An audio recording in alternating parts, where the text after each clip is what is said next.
Alright, everybody. Hang on a second.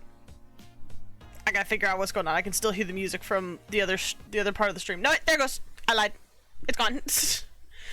Alright, hello everybody, and welcome to the first stream of 2023. If it looks like I'm looking over here at chat, it's because I moved my camera right now to draw. So, if I keep looking at the screen to check out chat, it's gonna look silly. But that's okay. Also, hello Kitty. Alright, let me get out the boring shit first, so that way we don't have to worry about it later. Because I like to try and update y'all when anything I update anything with the channel or anything. So number one, I changed ads. Hopefully, if everything worked the way it should, there should have been a 1 minute and 30-second ad that played before this started, like during the wait time. I have it set to like play an ad in like the first minute or so. It worked? Good, it worked.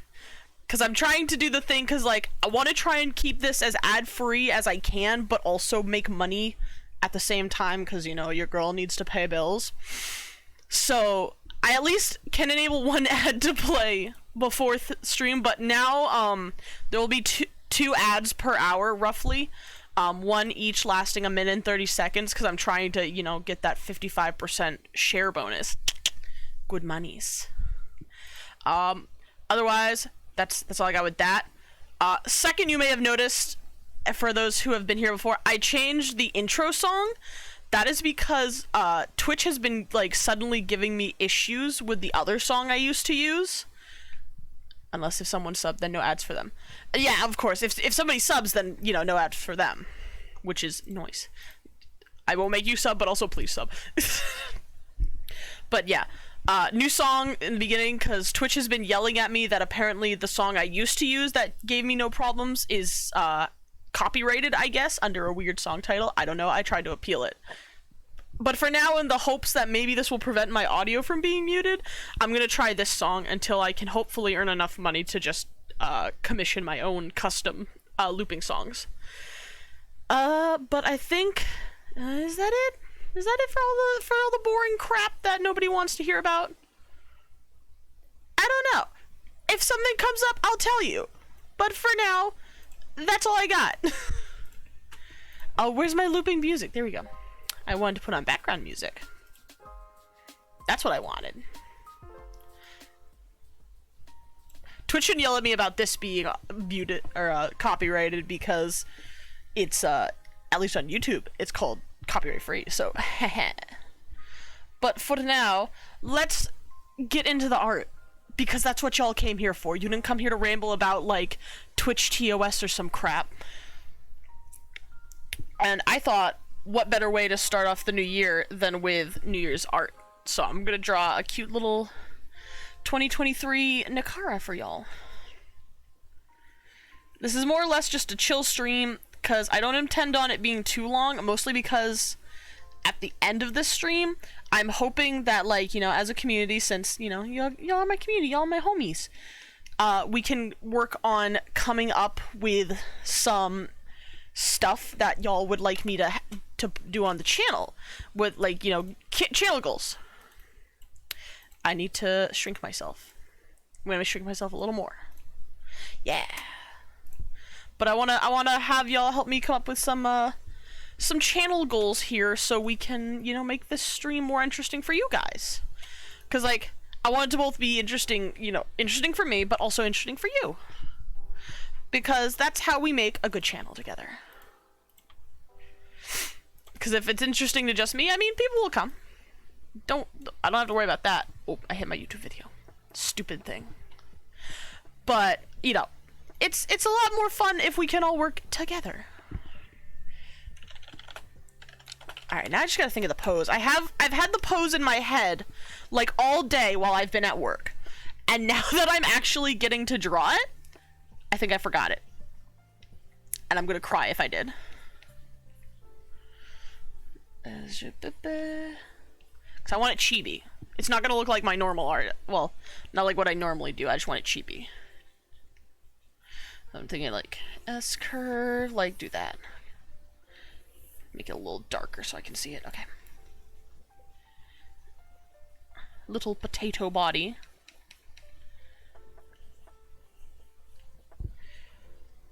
Because that's, you know, that's cute.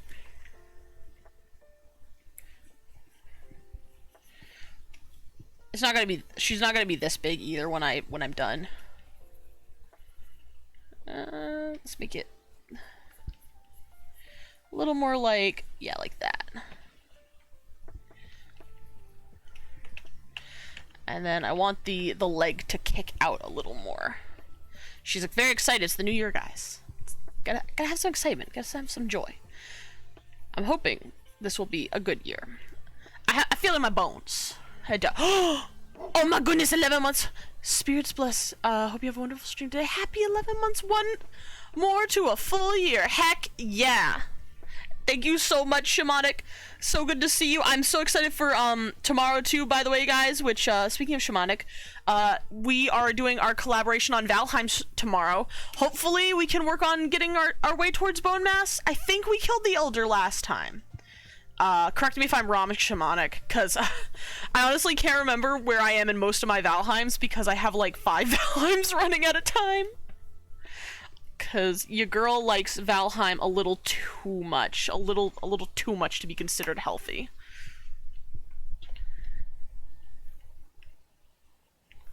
But that's okay. I was planning on going full nomad to find a swamp. Yes, we did. Okay, so we are looking for a swamp right now. Good, good, good.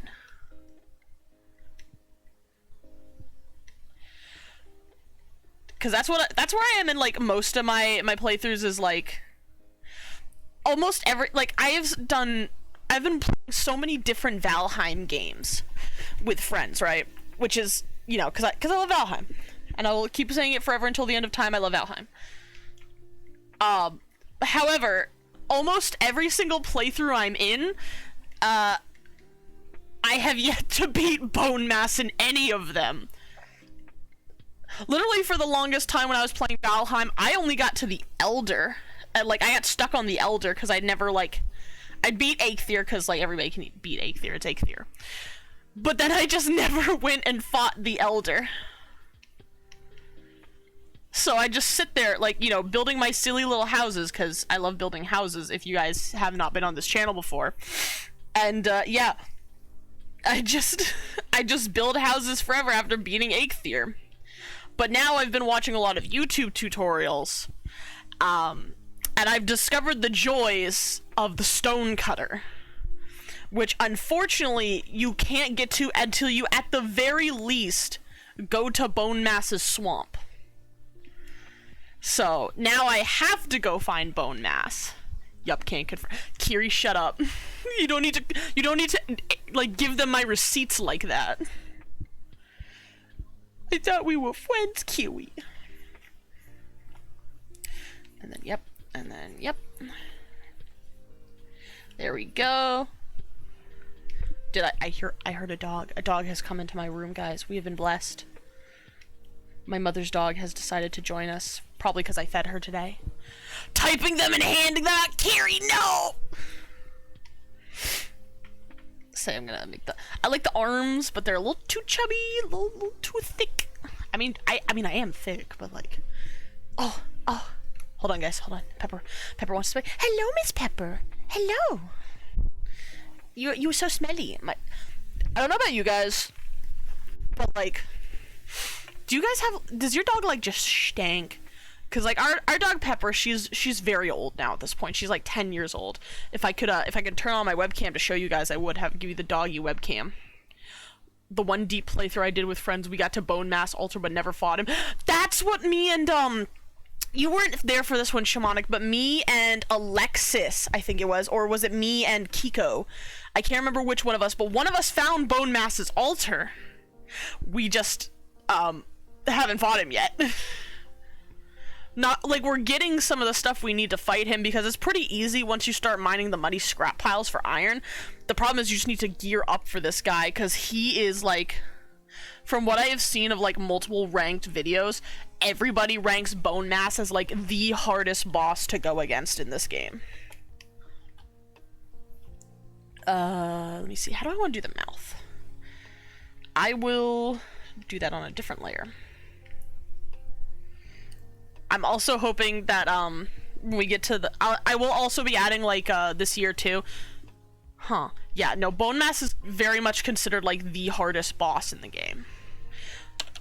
But also, side note, I just remembered when it comes to like making goals for this year, I'm gonna add like probably also some personal goals too that may or may not show up on stream. I will determine that myself if I want to do those on stream with you guys or not. Like, for instance, one of them is I want to practice my one of my little New Year's resolutions is I want to practice my languages a little more, because I'm trying to learn several languages at once, but I am kind of terrible with keeping up with that grind. So maybe, perhaps, if people are interested, I will do streams where I'm just on Duolingo practicing my language, and y'all could come in and yell at me and go, "Oh my god, Nakara, you're mispronouncing it so horribly." Nakara, that's not how you're supposed to say it. Because I have 2 main languages I'm learning right now. I would like to learn a lot more, but, you know, you gotta slow down. Gotta slow down there. Because, you know, one person can only learn so much at a time. The 2 languages being French, mostly because French I actually already have a little bit of a history with. I learned French in high school. I've been to France. Like, I know that whole 9 yards. I can do a little bit of like basic conversational, and like, you know, if you were to go to a country and order like food, for instance, I can usually order food just fine. But like, I want to be better about it, you know? Like, especially because I have a friend who lives in France, and, you know, I miss French. I like French. I just genuinely like French, much to the, like, amazement of my class back in high school. Because you see, guys, back in high school, where I learned French for the first time, French was not super popular in my class, mostly because I would say it was because it was mandatory, like, and like how in some high schools here in America, like, you have the option of what you want to learn. Like, you could go to French class, or Spanish, or German, or, you know, whatever floats your boat. But in my class, in my school, I should say, not my class, my school, it was completely mandatory. You had, like, no say in what you got to learn. You had to learn French, and that was it. And, like, you had to learn it for a long time. Like, they tried to raise us to be bilingual in French. So, like, they start us young. They start us at 5 years old learning French. And you have to learn all the way up to 10th grade or until you're about 16. That's how much French you have to learn when you're in my school. Which you think would be like, oh man, you must be so good at French, right? Wrong. Partially the reason being, my class hated French. They hated it with a fiery passion. I don't know if it was because, like, they just didn't want to learn the language, they just didn't care, whatever. But they hated French. So, little old me over here, who was genuinely interested in learning French, because, like, it was fun. It was fun for me. My education in learning it absolutely suffered because my class did not want to learn it. And they would actively try to do anything they possibly could to, like, hinder the class.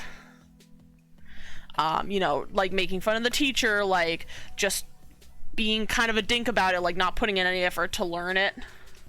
Which for me, you know, for them would be, like, you know, I guess would be fine, because that's the point. They don't want to learn it. They're winning. For me, or, like, anybody else, mostly me, who wanted to actually learn the language and use it in life, it was, like, the worst experience, because now I'm able to keep up with the French teacher's pace. I was able to keep up with what she wanted to learn, and I was genuinely excited to learn it. Probably why I was able to keep up with it. While the other people just, you know, couldn't give 2 shits about it.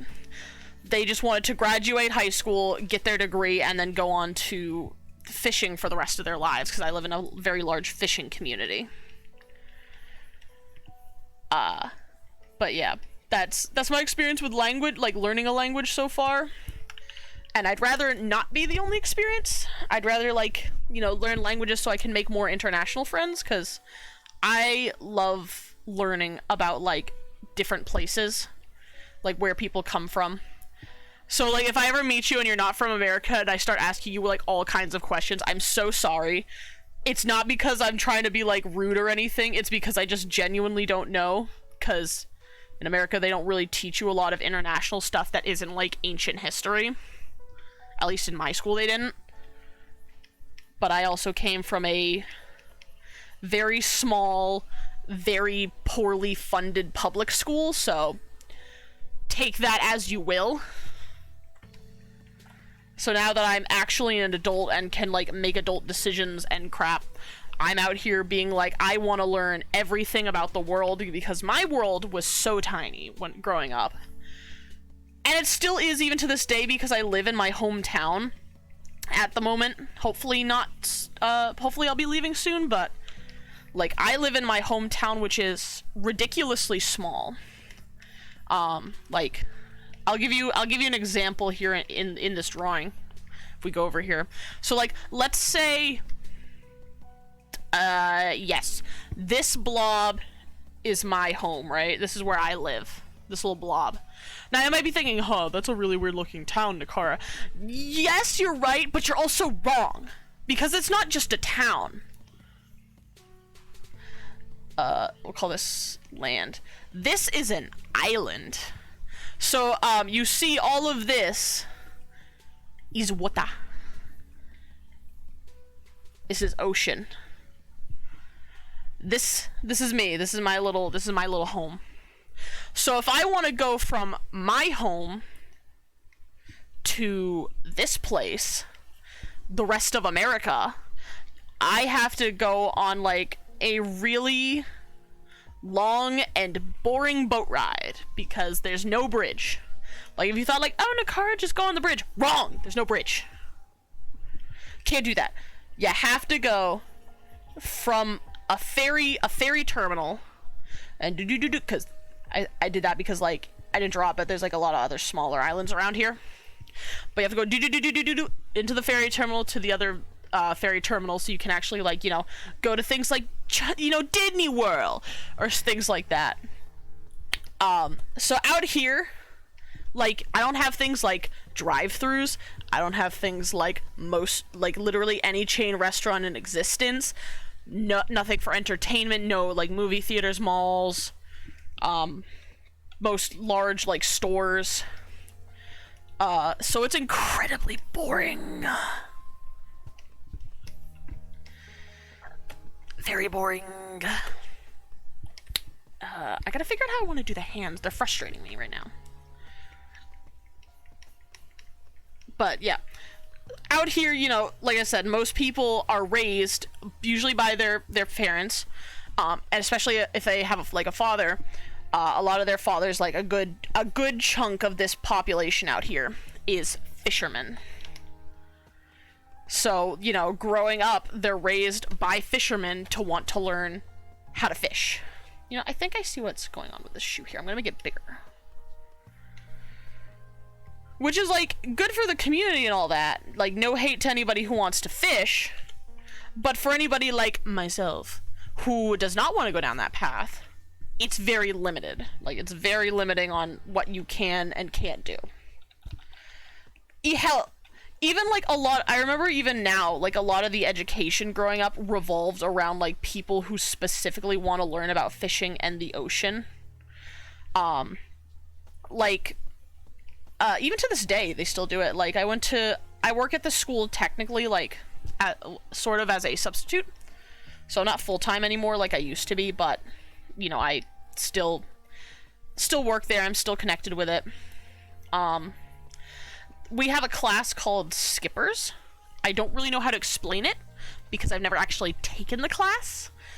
Like I said, I was not interested in learning, you know, fishing, oceanic. Well, I can't say oceanic, but wasn't really interested in learning, like, the fishing industry aspect of things. So, I never actually took Skippers.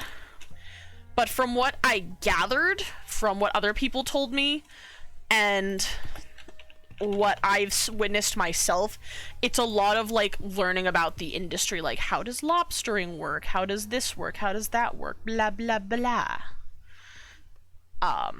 Which is, you know, like I said, good for them. They're learning what they want to learn. But I did not. You got games on your phone? God, I love that. That's a good emote. Man, I'm trying to find out how I want to do these hands. I'm doing like hardcore research right now. So if I'm not drawing, I'm so sorry. It's because I am looking for a reference. And I think I'm gonna go with that one. That looks like a good one. But yeah. That's my little rant. Back to looping around, back to what I was talking about before. Languages. So yeah, I want to learn languages. Because I have friends in Germany. I have friends in Sweden. I have friends in France. I'm trying to think of any other countries I know that like don't use English as their default language. Because I was gonna say I have a friend in Australia, but that doesn't count because he speaks English. You know, this is Australia.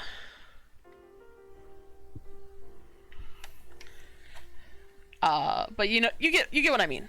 I have a lot of friends who are not inherently, or like, you know, didn't learn English as their first language, and you know, I feel kind of bad about that. Not like oh my god, how so sad for you, you didn't learn English as your first language kind of sad, but like sad as in like, I don't know, I feel like it's kind of rude to expect all my friends to know English for me when I could also learn their language too, you know? Like, it shouldn't all be on them to know English to be able to have the conversation. I'd like to be able to converse in their languages. And also it'd be great if I ever travel internationally, like, you know, go to their countries and visit. Whether it be like to see them or just to, you know, say, fuck it, I want to go to this country. Because that way I will have a jump start on going to the country, and I won't be the stinky little American who expects everything to be in English.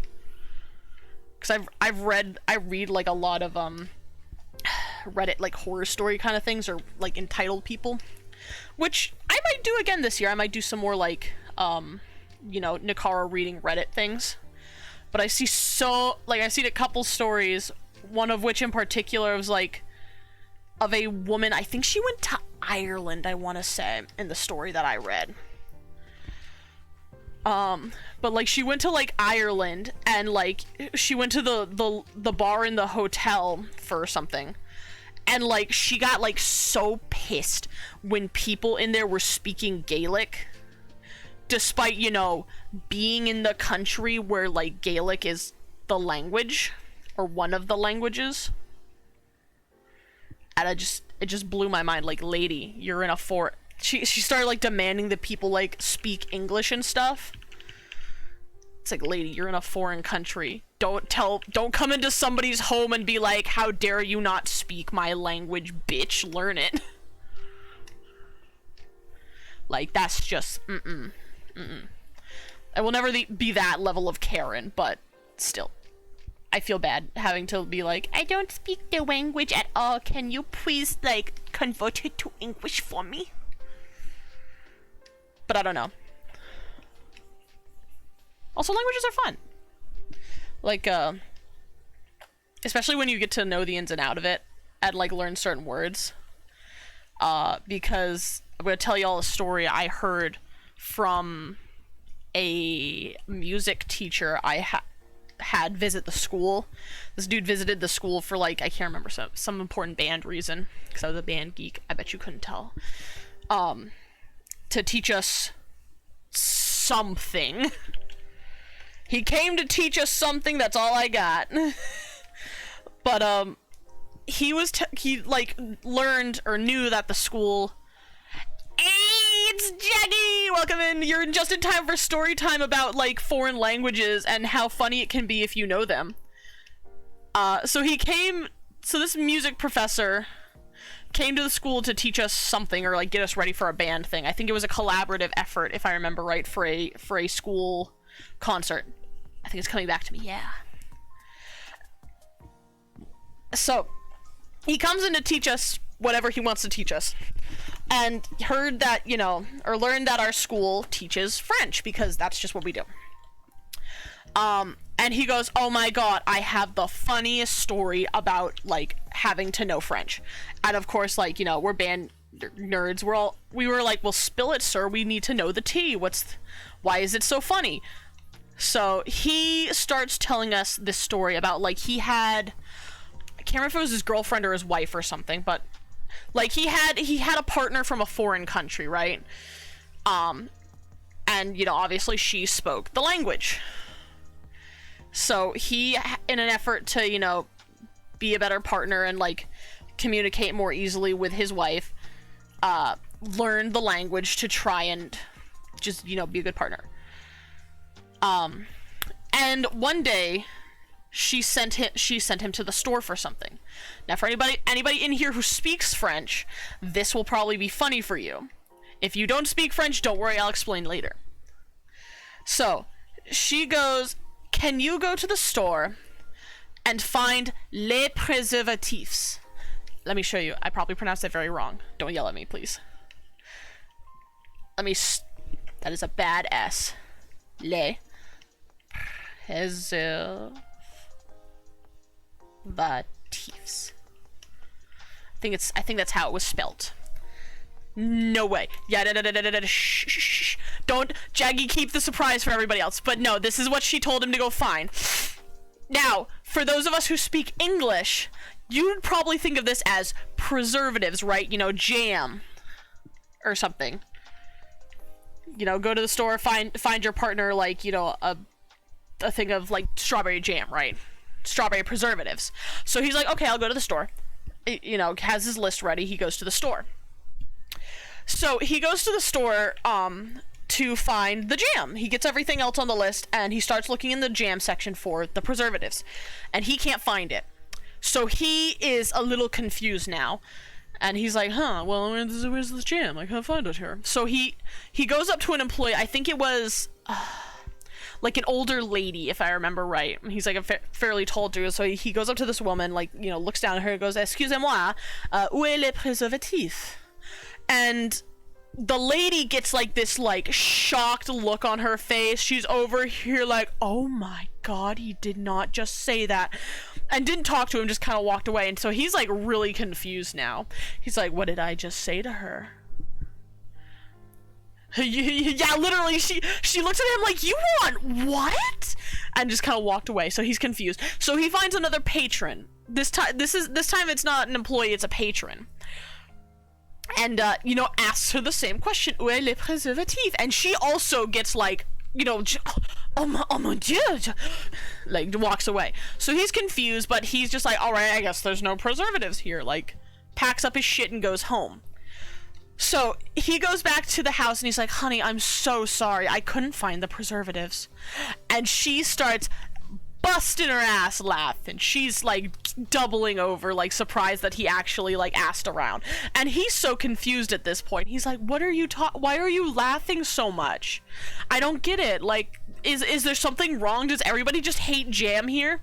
She goes, no. Do you know what les préservatifs is? And of course he doesn't know. Which is what she expected. Ladies and gentlemen, le préservatif is a condom.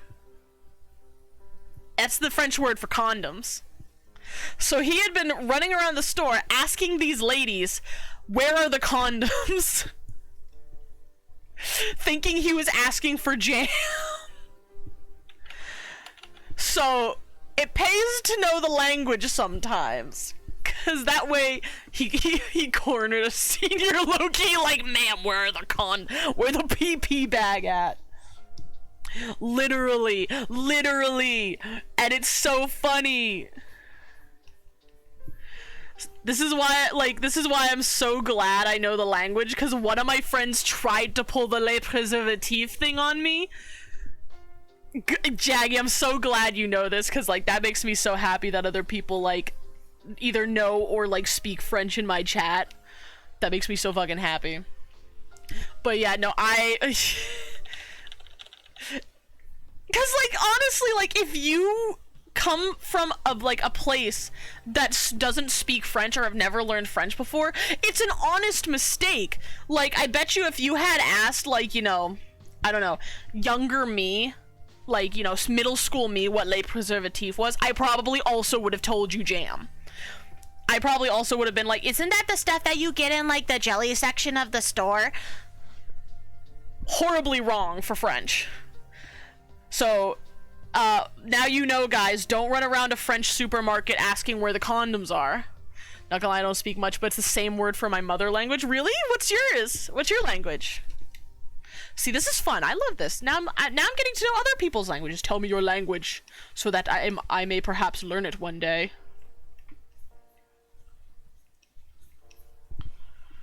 Portuguese. Ooh. I don't know Portuguese. That might be another language I have to learn. Oh my god. Oh fuck, what'd I do? I got screwed.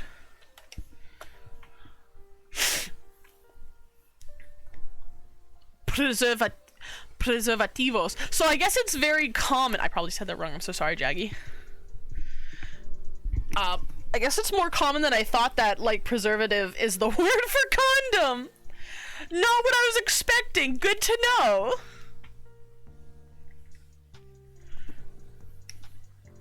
Oh, it's jam. Oh, okay. I thought you meant it was also condom. I'm like, that's fascinating. So I was gonna say, in no other language have I ever heard. From now on, I'm asked where the jam at. New code word now. You go up to your partner and you're like, babe, you want me to go to the store and pick up the jam? And they're like, yeah, sure, sweetie. You come home with a bag full of condoms. That's the code.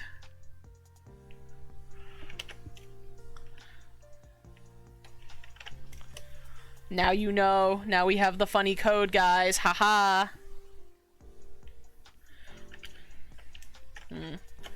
I don't like that.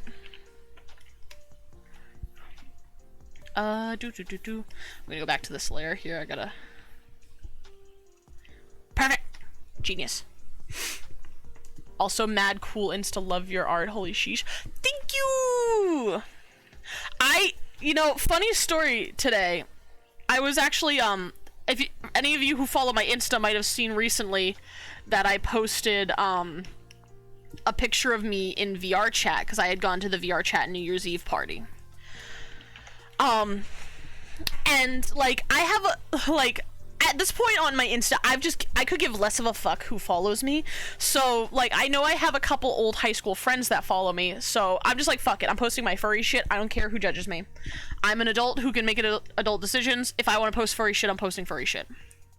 So anyway, has nothing to do with this story, but anyway, I post that photo of me being at on VR chat New Year's Eve, and I get a message from somebody in my high school.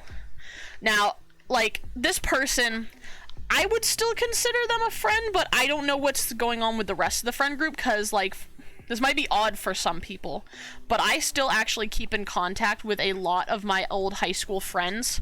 Like, we're all still pretty damn good friends.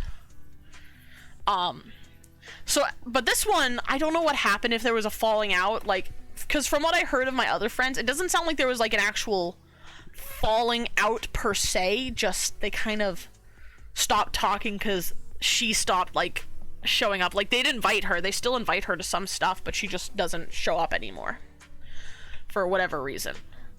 But anyway, I get a message from this girl, and she's like, you play VR chat? And I'm like, yeah, dude, I've been playing for 2 years. You know that if you were on my Steam, but like, she's not, so now she saw that and she's like, oh my god, girl, we have to play together. And I'm just sitting here like, I'm curious what circles she's in now, because like, for those of you who don't know me on VR chat or don't have VR chat in general, there are like thousands of worlds, and I actually have a couple people who has to be my friend. I'm pretty sure that's her though. I will check these out. Interesting. Okay. Don't know who that is. I was just checking my VR chat. Depending on the world you're in, it says a lot about you. Literally, like the types of worlds you go to, say a lot about your personality. Like if you were to look at my recents, a lot of the worlds I usually hang out in are usually like Diluc's Tavern or Genshin themed worlds. It used to be My Hero Academia, but like ever since Genshin and like the falling out of one of my old like VR friend groups, it's mostly been Genshin. Sometimes I will go to other public lobbies, but for the most part they're usually like anime or video game related, or they're just like game worlds like Prison Escape. I love Prison Escape. But those are the types of worlds I will be in. If you ever find me online, usually most of the time that's where I will be. But I'm curious like what kind of worlds like she goes to, because like, you know, we're both adults on VR chat, and like I know the types of worlds that like an adult may perhaps visit. Full Body Haven. So I'm curious if she's one of those people, or if she like is more chill, like maybe she hangs out in public Black Cats. Maybe she doesn't hang out in public worlds at all. Maybe she just, you know, maybe she just chills in private worlds like a lot of people I know. But even then, like, if she chills in private worlds, like, I still kind of wonder, too, like, for what purpose? Because I know a lot of people who go to private worlds, but not for non-kosher reasons. You know what I mean?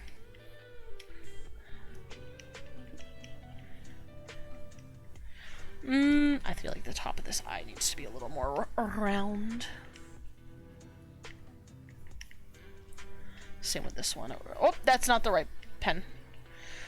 Because, like, I have been, like, you know, I have been to the odd full-body FBT Haven before.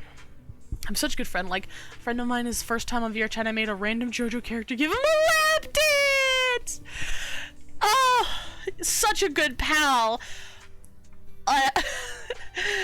Like, this may be surprising to some people, but I have had a lot of lap dances in my time on VR chat.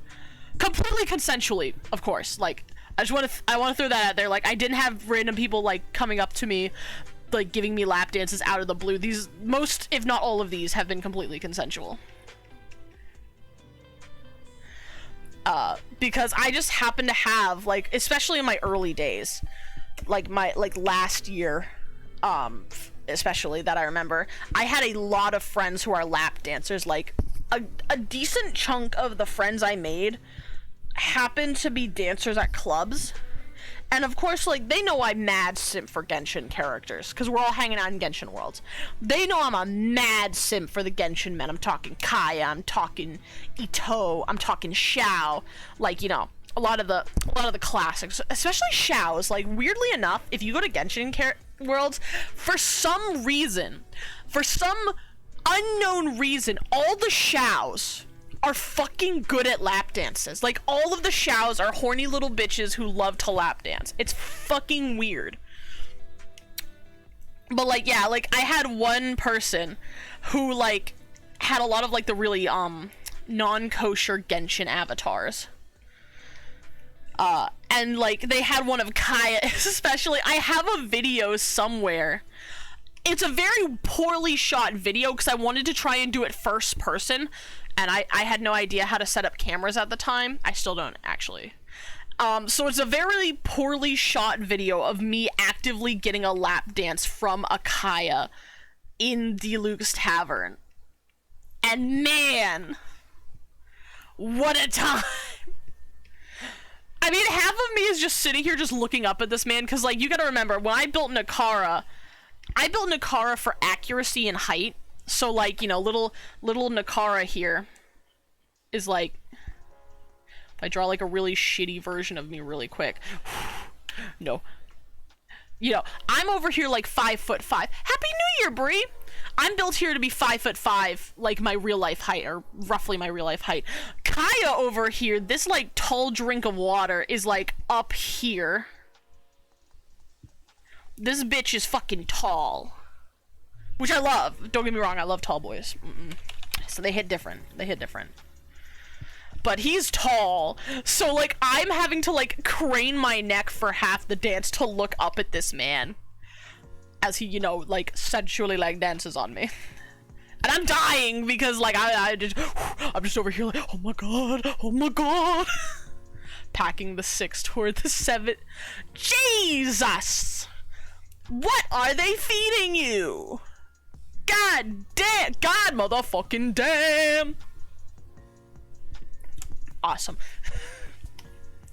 I want to add another thing to this. Oh, I know. I need to go. No, too high. It needs to be like about knee length. There we go.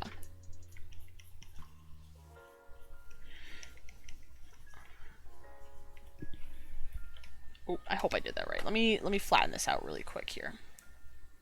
Perfect. Kitty, what is that? It's so comfy. Are you comfy? Are you going sleepy? Or are you just like, you know, being like, hey, hey, hey, I am also the tall man. I'm adorable tiny bean. In the picture of yours, you look tall. Oh, in the VR chat one, I might look taller in that one because I have like nothing in the background to show to scale, but like my avatar compared to a lot of avatars you will find is actually fairly small. Like even the werewolf that I built to be like 6'2". And like, for instance, VR chat now does a thing where it will tell you the meters, like in meters, how tall your character is. And most of the time, like I've calculated the meters before. She is to accurate scale. She is like, if you were to take her height in meters and put it into a calculator, like a converter, she is 5'4", 5'5", like I want. Other avatars are just tall as fuck, dude. You know, I think I see why I don't like this. I'm gonna actually lower this a little bit.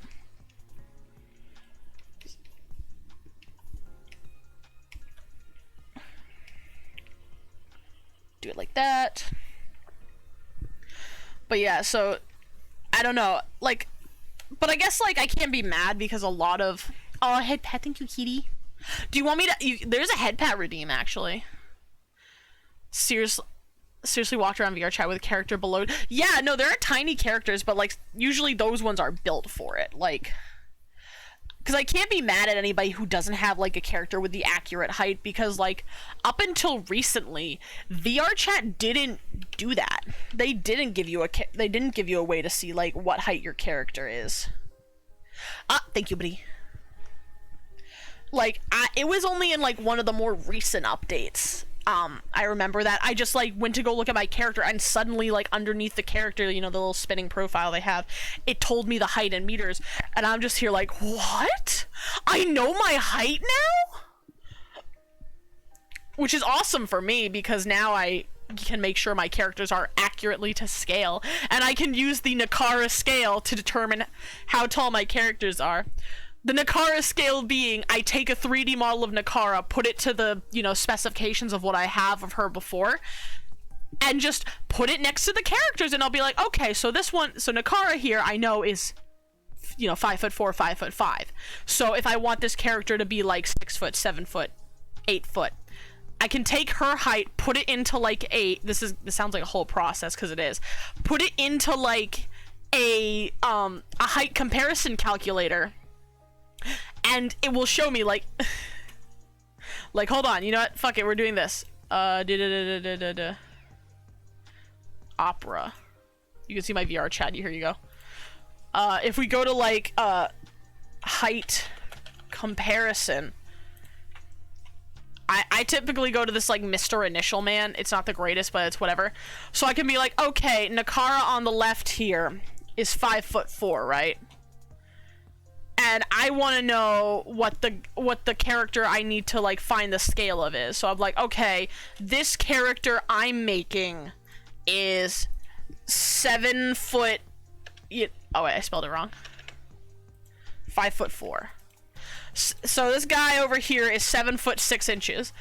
Boom, there we go. There's the rough scaling. So I just need to take that and make this into like VR chat, and then bada bing, bada boom. I got the scale right.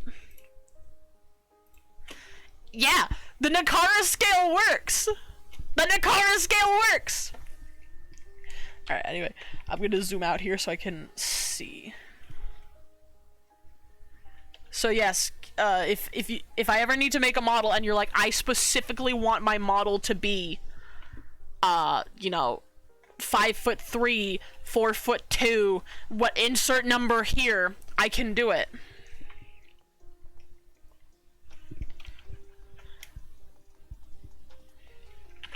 I need to make it look like she's looking.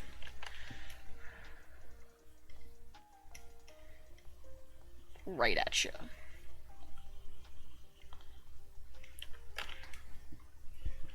Actually, hold on, wait, I see what's going on. I'm drawing the eyes wrongo.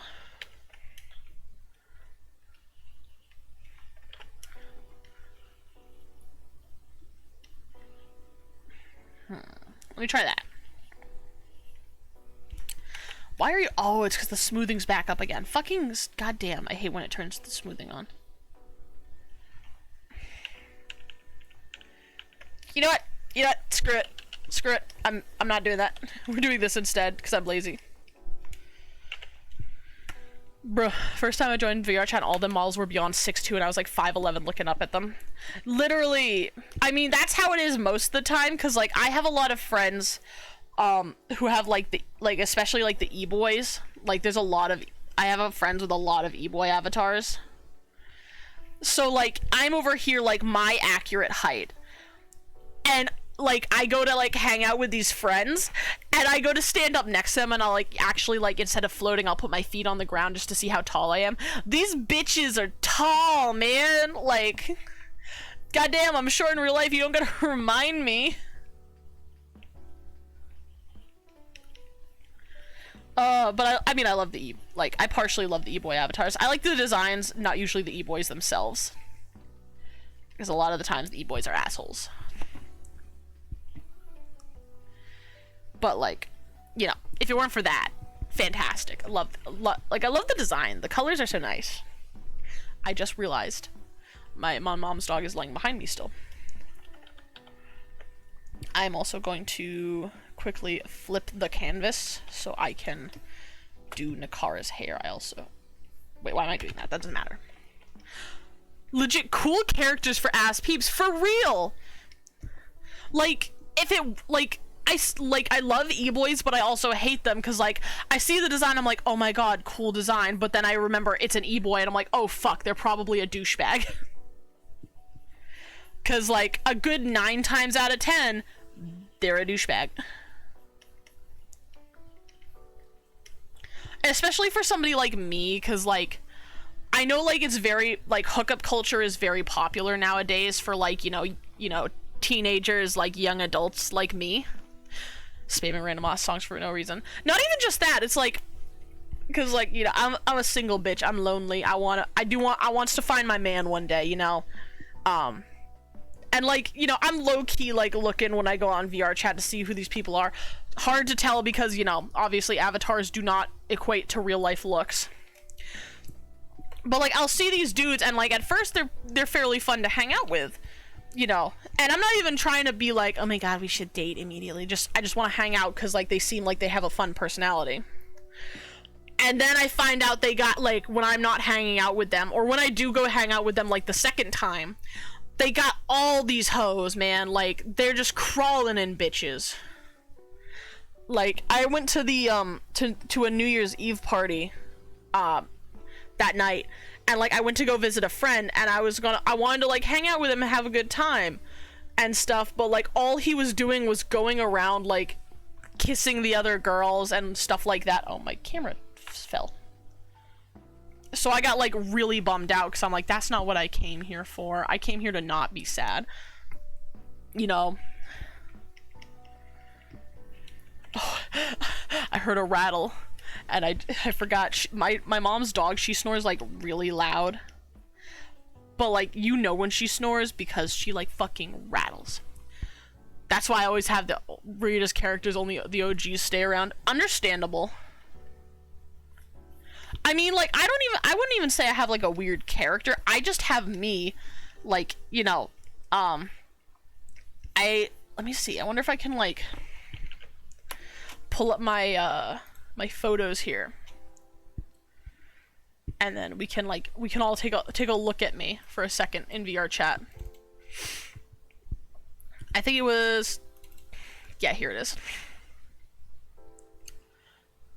Where's the, I'm gonna try and find the photo in case nobody's seen it before. So yeah, I'll just do like a screen share kind of deal. Let me see, let me add one. I think it's window capture. No, it's display capture. Oh, hold on a second. I gotta fix it. Meow. Scroll. Okay, we're getting there. Hold on. Display capture. We'll put it right here. Perfect.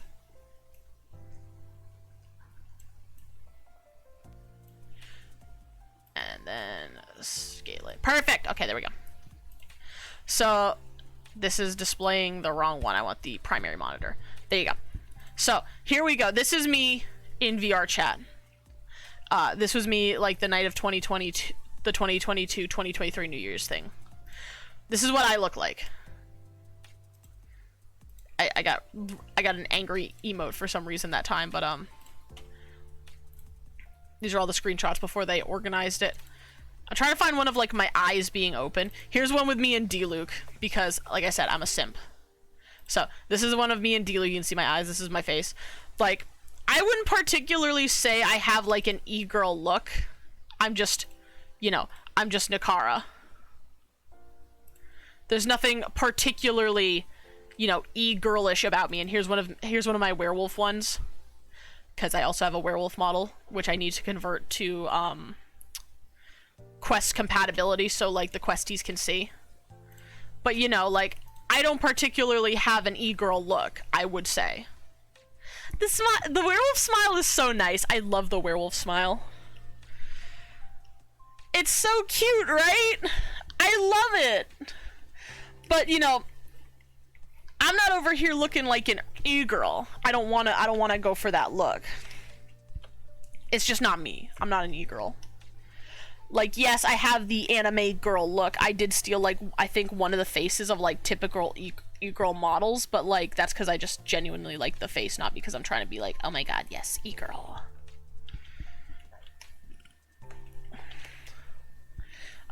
You know, no. I'm gonna make it...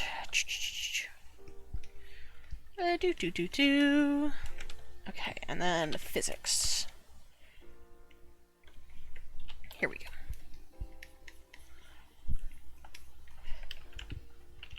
I might actually have to like shorten the hair. Yeah, I plan on also adding like more furry avatars, because like I have quite a few of them, but like pretty much other than the werewolf, I don't use most of them. Mostly because they're not quite what I want. So for instance, I have one that is like Julia Winterpaw. I don't know if you know who Julia Winterpaw is, but she like makes some furry avatars. And like they're okay for the most part, but like one of the things I found out after I got the Julia Winterpaw that I guess I just didn't really pay attention to when I first bought it, it is not super expressive. Like, one of the things like that I really like about the werewolf is that it's very expressive. Like the smile, as you saw, was like heckin' cute, and I love that about the werewolf. Julia Winterpaw's, like, the facial expressions are very, how do I want to say, like, I almost want to say, like, narrow in a weird way, because they just don't emote as nicely. Like, the facial shape is pretty okay, but when it comes to, like, the actual emotions, like, they're not as strong. They're kind of bland. Like, one of the things I like, especially with models like the Rex, for instance, like the front lips, like the, you know, the very front of like a dog snoot, like here, let me draw like a quick dog snoot for example. So like, you know, we'll say it's at this angle, right? Dog snoot, like we have a typical dog snoot here. One of the things that I like about the Rexes in particular is that when it comes to their dog snoots, this part right here, these frontal lips will move. So like, you know, when they talk, it'll be like, you know, a or something, like, you know, they'll have the lips move partially, the teeth are shown, things like that. If they have like an O, it'll be more like, you know, oh, kind of thing. Oh, hello! I'm explaining, hello there. I'm explaining why I like certain furry models better than others. I'm so sorry. But, like, that's what I really like. Yeah, that's what I really like about Rexes in particular. I don't have one because they're foxes and I'm trying to find wolves. But, like, that's what I like about Rexes. They have a lot more expressiveness. And I think most people who've seen Rexes will agree they have really expressive facial expressions. I am a degen, thank you. But, like, Julia's, on the other hand, like, she'll have, like, the sides, like, by the cheeks move and stuff, but, like, that, you know, let me bring it back. That part of the dog snoot will stay the same, so it'll be, like, you know, it'll have the A, that'll look pretty natural, but the O will still be, like, kind of weird looking. It just, I don't know, there's something about it that doesn't read like the character is emoting. They just kind of look very... Like, there's another character I found, called Chaos Canines. And I love the looks of the Chaos Canines. You read that in Swedish? Read what in Swedish? Ooh, inside what? Wait, in I dig? Bruh, we're learning. We're all learning languages tonight, guys. Kiri has given us a Swedish lesson. Thank you, Kiri. Yes, okay. And then...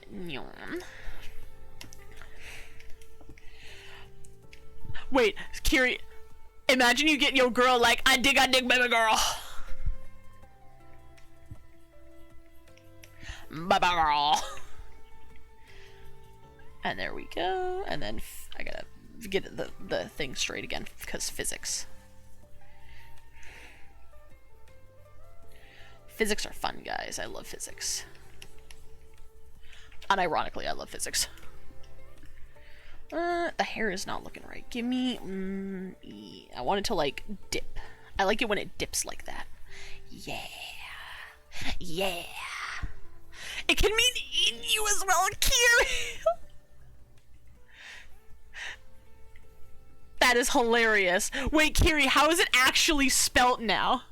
I need to know, like, how do you spell it, like, in the correct way? Because I need to know for, like, you know, research purposes. It's spelled just... I dig? It is spelled just I dig? Really? Totally not gonna have that as your Discord description! Oh my god, that's hilarious! See guys, this is why I need to learn languages more, because then I can do funny shit like that on purpose. Pronounced different but spelled like that. How do you pronounce this, like, dig? I don't know. I probably sound really stupid, but, like, I want to know now, like, how do you pronounce it? Because, like, I have to know. Because that's so hilarious. I dig. You Googled it? Can you, like, Jag or Kiri, can you try and spell it, like, spell it how you would say it? It's if, I would assume it's a very Swedish pronunciation, considering it's Swedish. I would be surprised if you're like, oh yeah, it's I dig in Swedish, but it's pronounced with a German accent.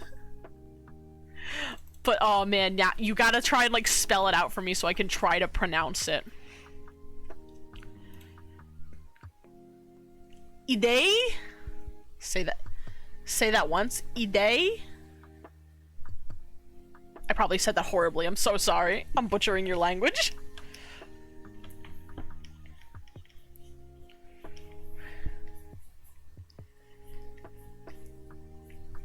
You do that. Yeah, very close. Hooray! I'm not horrible. Alright, and then we erase up to like here. Like for somebody who doesn't speak Swedish, I'm glad it like kind of sounds close. Alright. And then now we need to add the ears.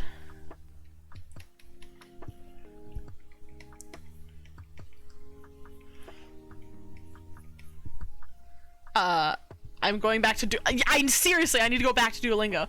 This has the energy of the middle schooler asking the Spanish teacher how to say fuck. You know what, Dare? You've unlocked a memory for me now. I have another funny story for you guys about languages. So, I need, for context here, and this is probably unsurprising for some of you. Others, you might be like, what? But, growing up, I was very much a, like, very goody two-shoes child. You know, stuck to the letter of the law. I didn't learn a lot of like very inappropriate things until later in life, which like for some people you'd be like, how did you, you know, go through like middle school, high school without learning this? And it was because my parents kept a very close eye on me. Like they monitored a lot of what I did, which is like both good and bad. It comes with like, you know, good and bad perks. But anyway, so I didn't get to learn a lot of like, you know, the dirty shit people would consider dirty, you know, sexual things until later in life. I know, you can laugh at me. One of which was like, I didn't know what the word porn was up until high school. You might find that surprising, but yes, up until I was about like 14, 15, I had no clue what porn was. Like, the word itself, I didn't know what it meant. I shit you not. Bitch. Nevi, you don't gotta laugh at me. I shit you not, Jaggy. I have another story to go along with it after this one, but first the language one. So yes, I didn't know what the word porn was until, like, high school. And here's the thing, like, you know, just like Dare was saying, you know, how in middle school, high school, ow, thank you, Josh, appreciate you. You know, kids will like ask the teacher like, how do you say like fucking, you know, Spanish? How do you say like shit in French? Stuff like that. And of course, like being a language class, we had dictionaries, so you could, you know, look up words in case you ever got stuck. And of course, you know, it's a dictionary. It includes all the words. So one of my class's like favorite activities around like puberty, you know, that lovely age for us, was they would wait, like if the French teacher was out of the room, they would go to the dictionary and they'd start looking up the naughty words. And like, you know, usually how our classes worked, at least for some time, some years, some semesters, we would have assigned seating. Mostly because nobody liked to sit with me, because I was the nerd. So one year I'm sitting like in like we have usually like desks in like groups of 4. So like if I were to break it up, like here's the desks, one person here, so on and so forth. Like that's how the desk setup is usually. 4 to 6 desks is pretty common because we have small classes where I'm from. And I'm sitting like right here on this corner, like the door to like go out into the hallway is like over here. It's a very bad door. Whatever, I don't care. So anyway, I'm sitting here, French teacher, gonzo, no French teacher. And of course, like these 3 had gone, they'd grabbed a French dictionary and they're all crowding around each other. Like this dude, one of them was a dude, 2 of them were girls. And they're all like laughing. And I'm like sitting over here patiently waiting, like sketching, and I notice they start giggling. So I'm curious, I love to learn. So I'm like, guys, what are you laughing at? What's so funny? And they all kind of give each other like this, like, you know, like, should we let her see cuddle? I don't know, man. I don't know. So they're like, so the guy gets up and he's like, okay, I'll show you, but you can't say anything. So I'm like, okay, interesting. So he comes over, he shows me the dictionary, and he points to this word. He points to this word. He's like that. He's like, starts laughing. And it was, like, I shit you not, this was the funniest thing. So I'm like looking at it, I'm like squinting at it, like what the fuck is so funny about this word? And just as the French teacher is coming into the room, I start to go, what is and he covers my mouth just as she enters the room. And he was gonna be like, bitch, you're not supposed to say anything. Yes. That is my character. Yeah, I started going out loud, what is porn? I was about to say that to the entire class until he covered my mouth. And like the French teacher gives us a weird look like, the fuck are you two doing? And then he like grabs the dictionary, puts it back, and like, you know, we all sit down for class. Cause I didn't know. I genuinely did not know what that word was. Now, in context, here's another thing. So, again, I didn't know what porn was, and like I made my first friend group in high school. Like it started in middle school, but then two of my classmates skipped ahead, so it became a high school friend group once I, you know, made it to high school. And I got there, and like this, like usually what would happen was like me and the gang, it was like, let me see, there's Trevor, there's Jensen, there's Jason.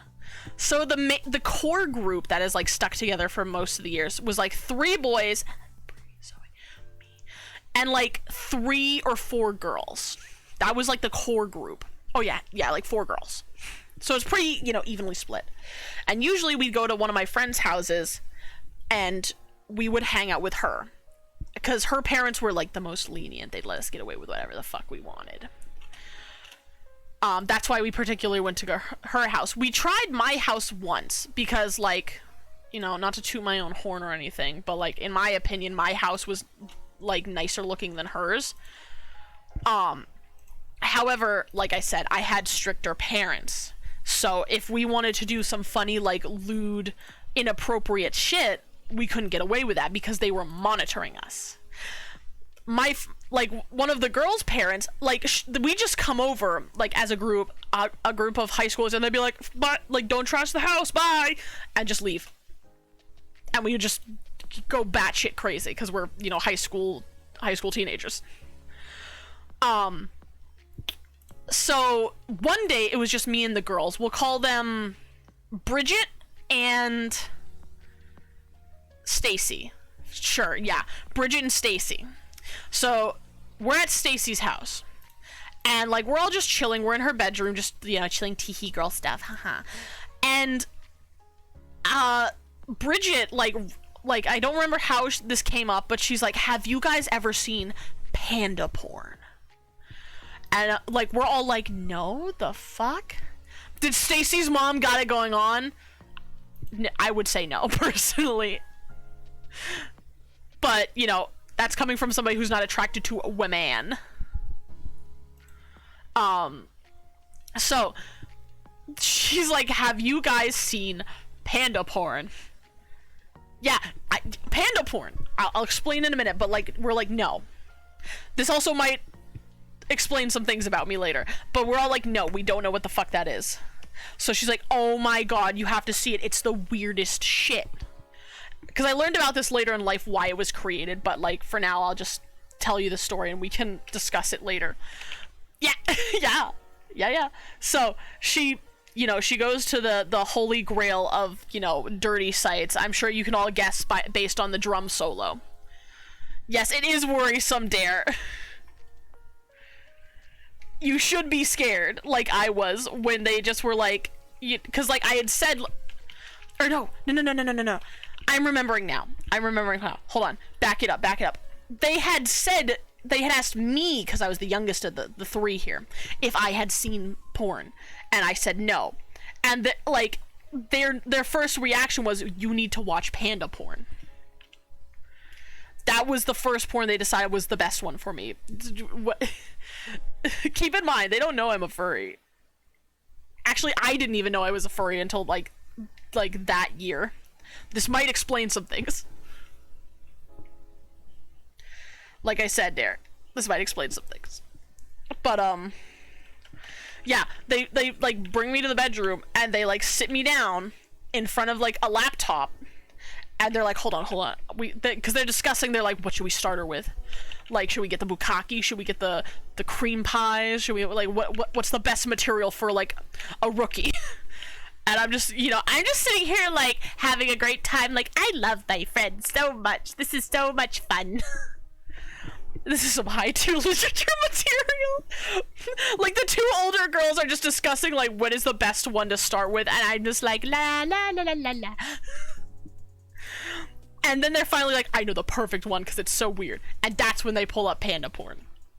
Now, in case y'all don't know what it is, it's not actual animals there. It is not real animals. In case you people were thinking like, what, did they just film some like actual bears in a zoo like going at it? No. That's not what it is. So I learned about this later in life because I was so curious as to why the fuck this was made. Specifically this genre. Like, this is not technically fursuit stuff. This is not furry shit. This is actually for science, and I know that sounds weird right now, but let me explain.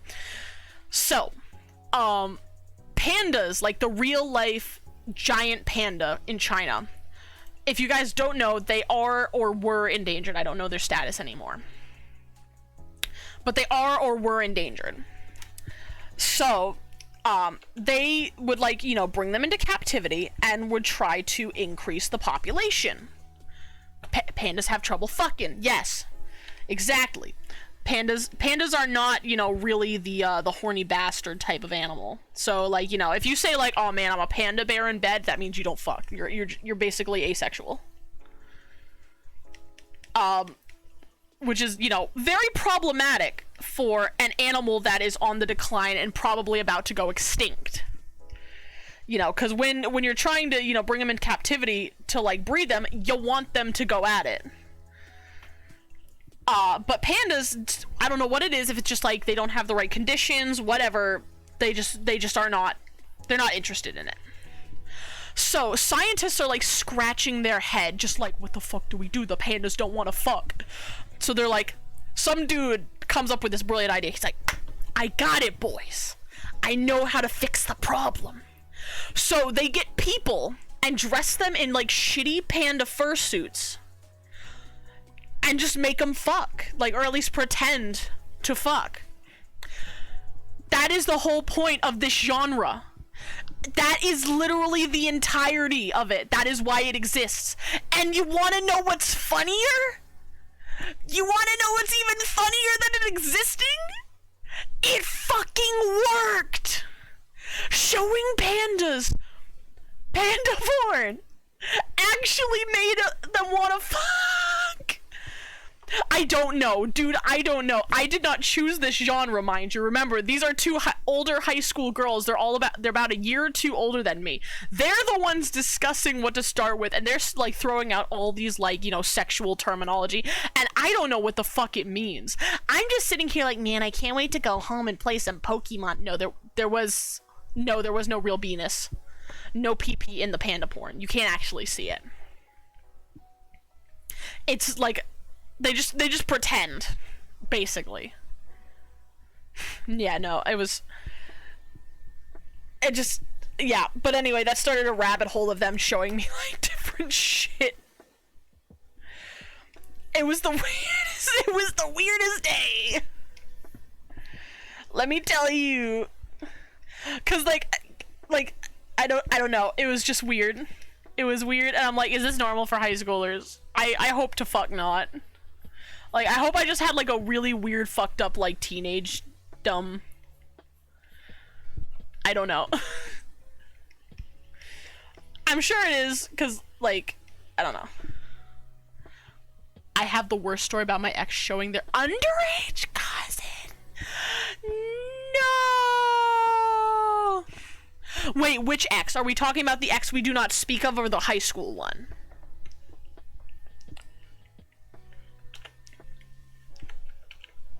Cause that's the well, yeah, that one.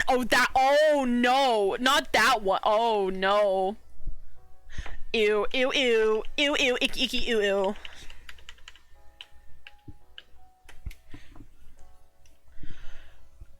Yeah, okay, good. Even more reason to be like, they're bad, don't like them. They're just adding fuel to the fire.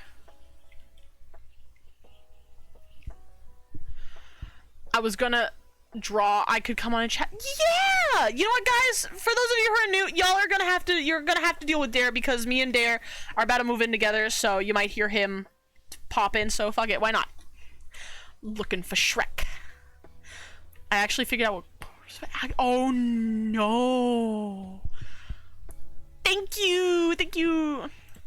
Hold on, I'm waiting for Dare, aka Roadkill, to just, you can just call me and I will pick up. I'm like waiting on the Discord now. Oh, I gotta sneeze. Ah!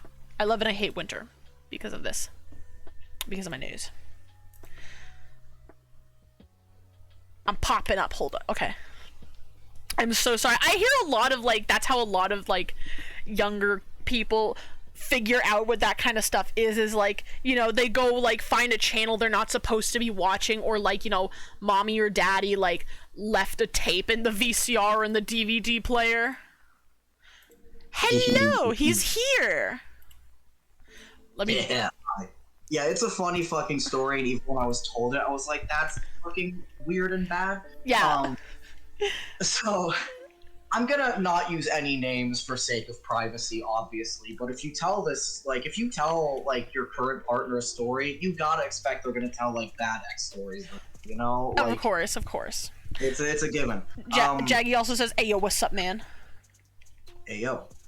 So yeah, I had a partner in college who I don't speak of anymore. We don't speak of this one. Bad breakup. Simple as that. And I'm Ace. I'm on the Ace spectrum. For those of you who don't know, and that was part of our issues, was they just didn't really vibe with that. Which I warned them ahead of time. It's a whole thing. Yeah. But they apparently had needs, whatever, that they just didn't talk about. But one of the things that came up when we talked about that shit was apparently I forget how exactly, but they discovered Pornhub and such at a very young age. Like they were a kid, and they had a cousin that was younger than them, like a decent amount younger than them. They were a kid. And I hate to be like, they were definitely at an age where they should have known that was a little weird, but I'm sure they'll blame it on the ADHD or something. Right. But they were hanging out with their cousin. It was the two of them in a room, and they pulled up Pornhub. I think it was because, like, they asked them, like, have you ever seen a real penis or something? Like, no. And they showed them porn. Bruh. Like, just straight up. And, the cousin's dad walked in on it. Oh, fuck! They caught my ex showing their child that. They were very angry because their child was very young. Yeah, I would be fucking angry too if, like, I had a child and I walked in on their cousin showing them penis. I was gonna say, imagine your sister's kid just walks in and does that shit. Like, so they kicked them out. Understandably. I don't think they were allowed to come over for a while. Like, from what I remember, like, to be honest, I don't remember much of the story, but it stuck with me because I remember asking them, why did you do that? And their only answer was, I don't know. And I remember sitting there and being like, kids do dumb things, yeah. I've never done anything that dumb. Me neither. Like, when it came to like dumb shit that like me and like well, this is like a different person, not my friend group, but like when I was younger and like even like through a lot of like my young adult age, like me and my cousin via marriage, we were not cousins by blood, we were cousins by marriage, and even after the divorce, like we were still like really good friends. We still talk to this day. She's actually getting engaged to her girlfriend. I actually unironically have a cousin that was only through marriage because he was like, you know, married into the family that I still consider a cousin. So I also have a cousin like that. That's my cousin Hunter. Although he was a little shit stick when we were kids, so he's lucky I consider him a cousin. No, she was also a little bit of a shit stick too, cause no, like he got better when he got older. That's why I'm chill now. yeah, cause like she's part of the reason as to why I'm so into horror these days. Nice. But like part of like it wasn't necessarily her fault. Like her friend group was just a lot of like the fairly popular girls who thought they could get away with whatever they wanted because they're popular. Yes. She was in that group, the Mean Girls, taping the VCR. Damn, what decade is this? Raze, I grew up in a time where I still have a VCR player. I was gonna say, VCRs were really common when we were kids, bro. What do you mean, what decade is this? I'm guessing you are not from, like, you must be from, like, the early 2000s. You must be a young little fucker then, huh? So you better be over 18, or, like, at the very least 16. That's like the law. That's the law, but no. How old are you again? Because I'm 24. I'm trying to figure out if we were around the same time. I'm 23, man. Yeah, you're 1 year younger than me, so yeah, we would have been kids at the same. So like, we were young kids in like the very, very late 90s and the very, very early 2000s. Like, I was born in 98. Yeah, 99 over here. So yeah. So yeah, we grew up with VCR, and even to this day, I still have like a working VCR. Like, it's actually sitting behind me. Yeah, well, because a lot of people, like, especially my dad, like, we have trouble throwing shit out. We have so much old crap. Not to mention that we collect antiques and shit, like... Oh, wait, that's the wrong size. I still have a fucking Sony Walkman that I fixed. Like, hell yeah. Yeah. So you probably had VCRs, dude, and you just probably don't remember 2000? Yeah, I mean, I don't know, because, like, my parents, like... We were fairly well off growing up, but we were not by any means the wealthiest. So like we got a couple new things every year for like our birthday or Christmas, but we didn't always get to keep up with like the trends. I was well off when I was really young, and then as soon as I hit like late elementary school, we ended up being very low middle class, like hovering around poor. And then now that I'm in my like mid-20s, now we're doing well again. But yeah, when I was a kid, like getting a big expensive gift was like I had to ask in advance and wait a long time, and mom would have to skip some bills kind of shit. Yeah. And yeah, no, I did fix the Walkman. I bought it at a garage sale. It wasn't working. I pulled it apart. I found out that all it needed was a new like rubber band thing for the gears to turn around, and I bought like a shit ton of them. And I fixed it, and it still works. Hell yeah. I'm just trying to give me a second here. You fixed that? Yeah. Yeah, people. When you're lower middle class, like you figure out how to fix shit. Because we can't afford to buy new. Well, yeah, especially because the Sony Walkman, like, by that point, skip bills. Yeah, so it's one of those things where like you don't. Okay, so this is gonna be interesting. I don't really talk about this that much. This is something you don't know about when you're a kid, and you don't find out till you're an adult, and you talk to your parents about it. But like, when I was a kid, I remember that my mom, like, she had a desk and she would always sit at it. She would always be kind of stressed when she was there. And my dad was like the classic, like, boomer generation, bring home the bacon. All he does is go to work, make money, come home, sit down, watch TV, and expects my mom to do the rest. And I didn't realize that that was literal in the sense that, like, she did the cooking, the cleaning, she paid all the bills. She did all of the housemaid work, literally all of it. God bless, she was a fucking super bless her. But the thing was, we lived in a very expensive area of town that we could barely fucking afford. So the funny thing that I only found out when I became an adult and I asked about it, mom would have to skip bills sometimes.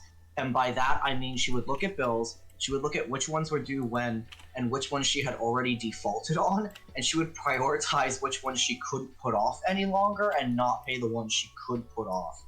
And she would do that just normally for us to like survive, let alone when like shit like Christmas came around and she had to fucking try and get my dumbass like a PlayStation or some shit. Literally. I was stupid and wanted video games. Yeah, I don't know how my mom did it, because the thing is, I never knew we were struggling when I was a kid. I don't know how she managed it. Like, for those who don't know, obviously, the way I'm talking about her, she is passed. I don't know how she fucking did it. She was a fucking superhuman. Like, literally, she's one of my biggest fucking idols, and I hope to be like her more as I grow. Like, I don't know how she fucking did it.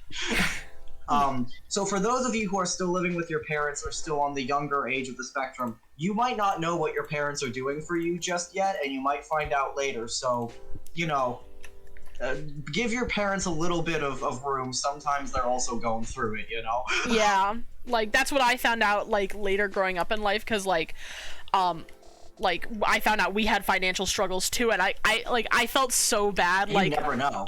Yeah, you never know as a kid. Yeah. Like, they just hide. They hide it from you, understandably. But when you're older, you're like, oh my god, how did I not know? Like, well, like especially because like it makes sense to me now, because like I remember like one of the things that like my family, especially my father, like was really harsh about was treating your belongings nicely, like taking very good care of them, making sure you don't lose them, keeping track of them. Last. Yeah, no, my family did that shit too. Cause like, especially the expensive video game shit they get. Cause like I was so confused, because like a lot of like kids around me also got fairly nice stuff. Like one of the treat it like shit. Yeah, and they treat it like shit, and I'd be like, well, you know, like Josh, you know, doesn't take care of his 4-wheeler, and his dad just buys him a new one, and my dad would be like, don't be like Josh then. Literally, no, literally. And the funny thing is, like, I was like, I hate to put it this way, I was an ass kisser kid. Like, I was the kid that was the teacher's pet. I did everything right. I followed all the rules. It's funny because when I got older, I was like, oh god, shouldn't have done all of that shit. Wasn't worth it. But I was an ass kisser kid, so I always took great care of all my shit. And granted, that's a good thing because I still do now, and stuff lasts me a long time. But like, it's funny because I remember my parents being like, you know, you're a really good kid and you take good care of your stuff, so we will buy you this fancy, expensive thing because we know you're going to take care of it. My parents actually had a lot of respect for me, and they treated me very well. And I remember even like my mom, like they would let me make decisions that I really shouldn't have been making back then. Like I remember, like I used to be part of the band in school. Hell yeah, band nerds! My school was weird. Where I went to, they had a really big football thing, and the band was part of the football thing, so they were very nitpicky about their band, and about they're really nitpicky about everything. Like they're kind of on a national scale with a lot of their shit, so they're very nitpicky about who's in what. So they had a really weird thing where they had the actual band, and if you were good enough, you could be in the actual band, and then they had the Mustang band for the kids who sucked. I was in the Mustang band, but I was told repeatedly, you're good at playing instruments, Dare, you just need to practice more, and then we'll put you in the other band. Oh, damn. I was good enough to be in the other band, they just had this weird hang-up that I didn't practice enough, and it's like, if I'm good enough, shouldn't I just be in the other band? I bet you half those kids just lie about their music practice anyway. And I remember telling my mom that, and her being like, yeah, but I was in the band, and I know how important practice is. Because they made your parents sign off on it, so they knew you weren't lying. And I'm sitting there, and I'm like, half my friends fucking tell me their parents sign off on whatever they put down. I know they're lying. My mom wouldn't sign off on my bullshit because she was in the band. And she was like, no, practice is important, Dare. And I'm like, but Beverly! But Beverly! I want to be in shitty Mustang band, and she'd be like, then practice more, and I'd be like, but my video games! But my video games! So where this is going is, again, she did have a weird respect for me, and she did treat me weirdly, like, very adult-like, even as a child, because there was this one time I remember we were sitting on the front porch, and I was telling her, I really hate Mustang band, we get treated weird because we're not the good players, and it's just kind of shitty, and I don't like wasting my time practicing only to constantly be told it's not enough. Because no matter how much I practiced, they always told me it wasn't enough. I don't know what they wanted from a fucking middle schooler. With homework, mind you, and in honors classes. Yeah. And my mom was looking at me and she said, do you want to quit? And I said, oh, I thought you would just tell me I can't quit, like most people. She was like, no, it's your time and your effort, and if you want to quit, you can. But that's a decision you've got to make, and whatever the consequences are, you will have to deal with them. I was in middle school, and I remember looking at my mom being like, wait, you're letting me choose? What the fuck? Like, damn. I was like, what? No one else's parents let them choose that shit. They would just be like, you're in the band, and you're gonna like it. Like, you little bastard. And my mom's like, no, you can pick if you want to be or not. I was like, oh shit. I chose not to be. I quit. Damn. I quit. I was like, fuck that shit. I'm done. Yeah, it's funny because of that attitude from my mom, I got to try a lot of things and then not stick with them when they didn't quite fit. And to some degree, like, I wish I had stuck with more things, but at the same time, it let me try a bunch of shit and get a bunch of experiences I wouldn't have had if she had made me stick with every single thing I ever tried, you know? Yeah, I think that's also like a very important lesson because it like that I wish like some parents would teach their kids more because like a lot of kids like who grow up in that kind of environment like having to do what the parent says like you can't quit this because X, Y, and Z, like they get to adulthood and then they feel like they can't quit anything even if it's actively harmful to them. No, trust me, yeah, the funny thing is my mom and my dad differed on things. And my dad would sometimes be like, why are you parenting him that way? So on and so forth. My mom came from a very abusive household, and she told me later on in life that her motto for parenting was just, if my mother would have done it, do the opposite. Literally. Like, she never hit me. She never physically punished me. She did put me in, like, timeout and, like, scold me, but she never physically punished. Because she, was to a certain degree that was bad. I remember my dad, he had been spanked as a kid. He's a boomer. And he's like, spanking's fine. Why don't you spank your kid? Come on, Bev.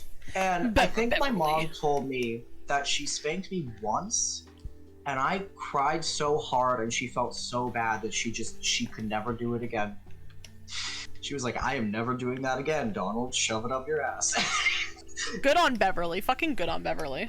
Yeah. And I mean, the thing is, my dad's kind of a pushover. Because as soon as she was like, I'm not doing it, he was like, oh, okay. Like, he didn't do it. Like, he didn't turn around and start doing it instead. He was like, oh, okay, I guess we're not doing that. Like, my dad, okay, here's the funny thing about my parents. The dichotomy of them. For example, here's how my parents would handle something that I did that if it was extremely bad and I actually needed discipline. My dad would go, if you keep this up, I'm gonna take your TV out of your room. No, he fucking wasn't. He never holds up on his word. I can keep doing the dumb thing. Damn. Anytime Donald said anything, I'd go, okay, so you don't mean it, and I'd keep doing it. And yeah, he would never follow through. If mom said, if you keep doing that, I'm gonna take your Nintendo 3DS, she fucking meant it. Yeah. And she will take it, so I will stop. I had that, but the opposite, because like... Yeah, it was the opposite for your parents. I'm sorry, I just remembered, I had a DS. I had like a little like coral pink one. Ooh. And I forget what I did, but I upset my mother. And she took it, and she hid it. And I was being a little shit that day. So I kept looking for where she hid it. And she kept having to take it and move it somewhere else. And like hide it somewhere else. And if I remember right, the original punishment was like I couldn't have it for a week. So the week rolled over and I went, okay, Mom, where's my DS? And she sat there for a second and then she looked at me and she went, I had to move it so many times I actually forgot. Consider that your punishment. Go and find it. I was like, what? Mom? Long story short, after like a couple days of tearing the house apart, I found that it had fallen between the couch cushions at some point. I don't know how. Damn. But we found it, and I just remember my mom being like, oh, I lost it. Well, that's because you kept making me move it, you little shit fuck. Go find it. And it's like, oh, shit. It's like, mother. It was fun. See, I never had that problem because, like, I was very, you know how they say strict parents make sneaky kids? Oh, yeah, no, exactly. So, my dad, because the way my punishments worked in my house was usually it wasn't my mom who would dole them out. It was, like, Dad, and Dad would give the punishment and she just went along with whatever the hell it was.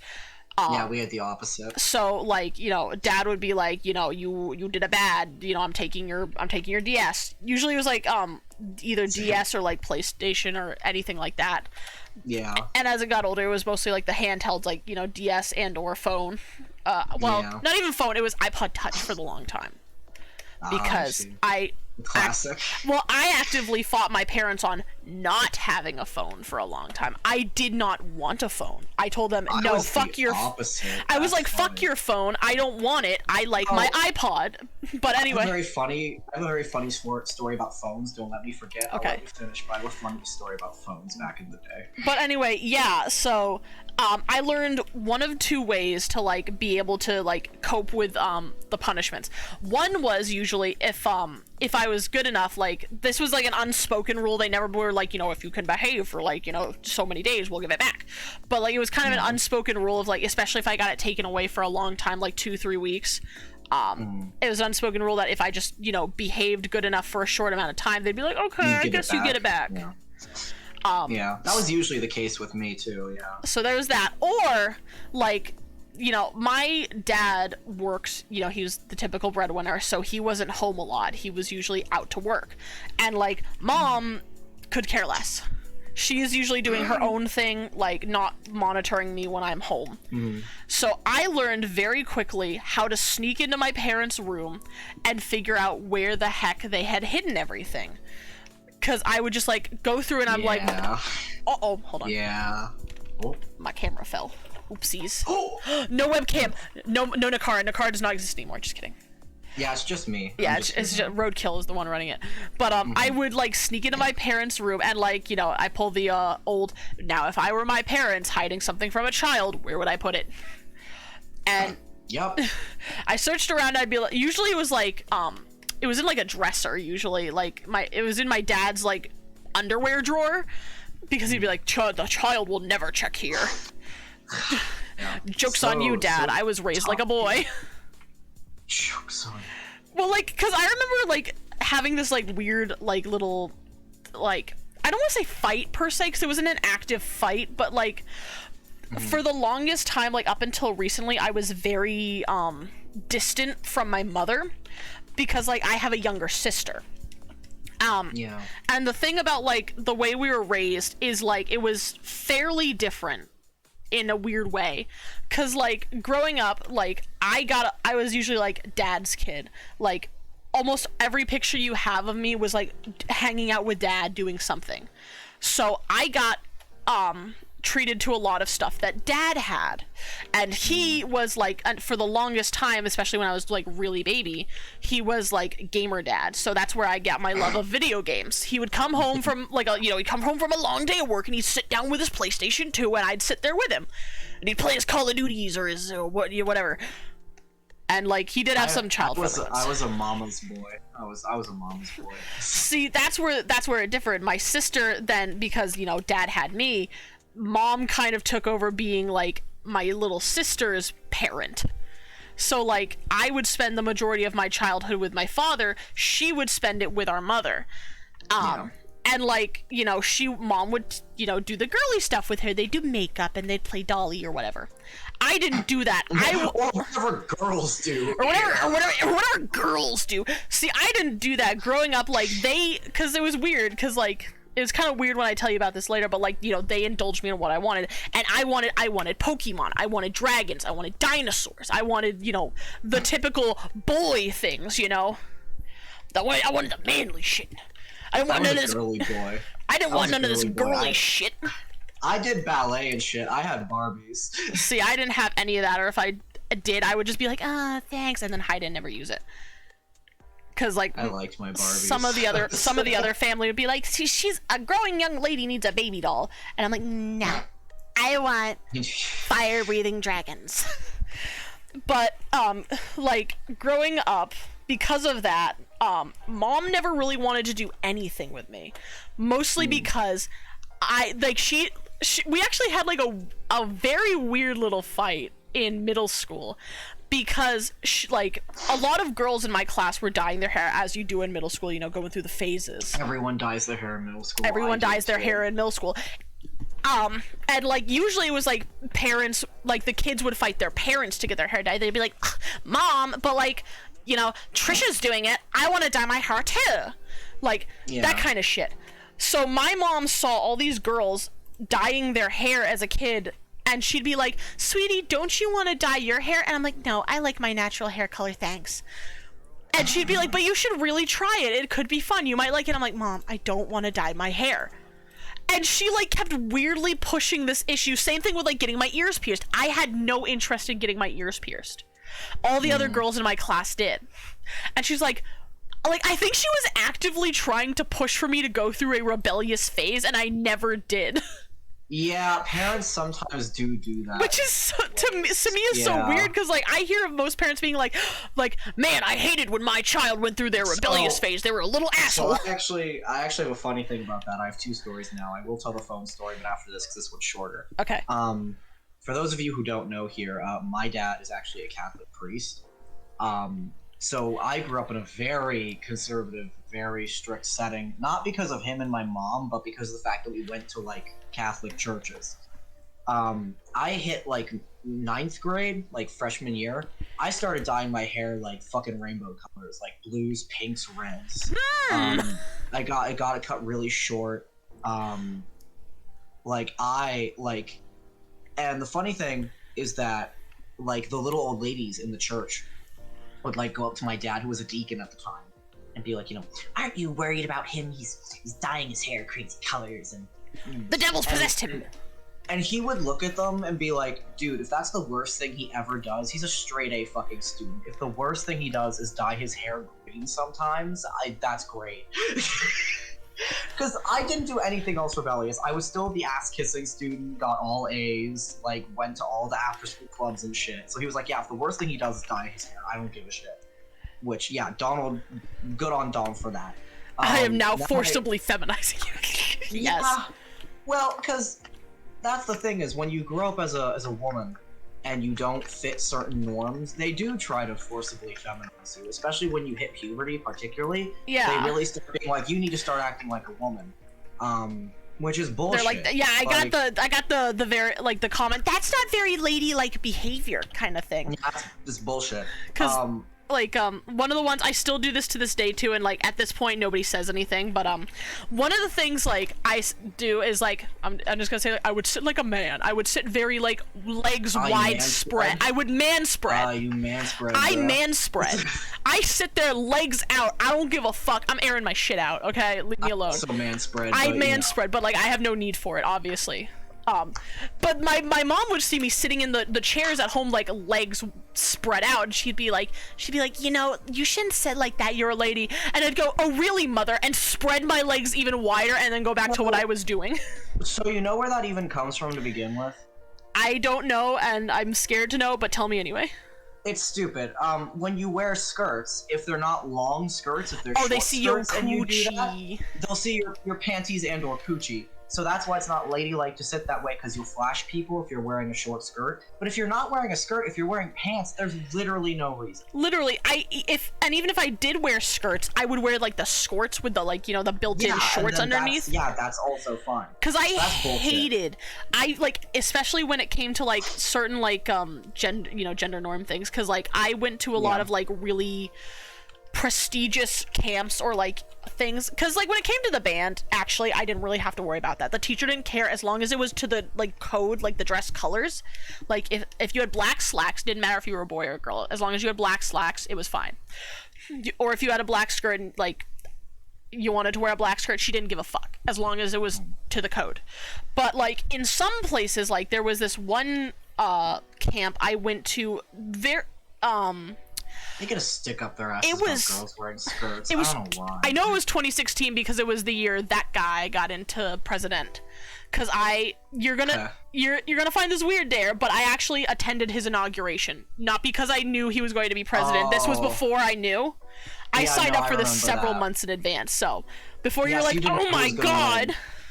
Yeah, you didn't know who was gonna win. I didn't know who was gonna win. So, but like the thing about this camp, it was a very like prestigious kind of camp. It's called NYLF, National Youth Leadership Forum. It's for like kids who like want to change the country kind of shit.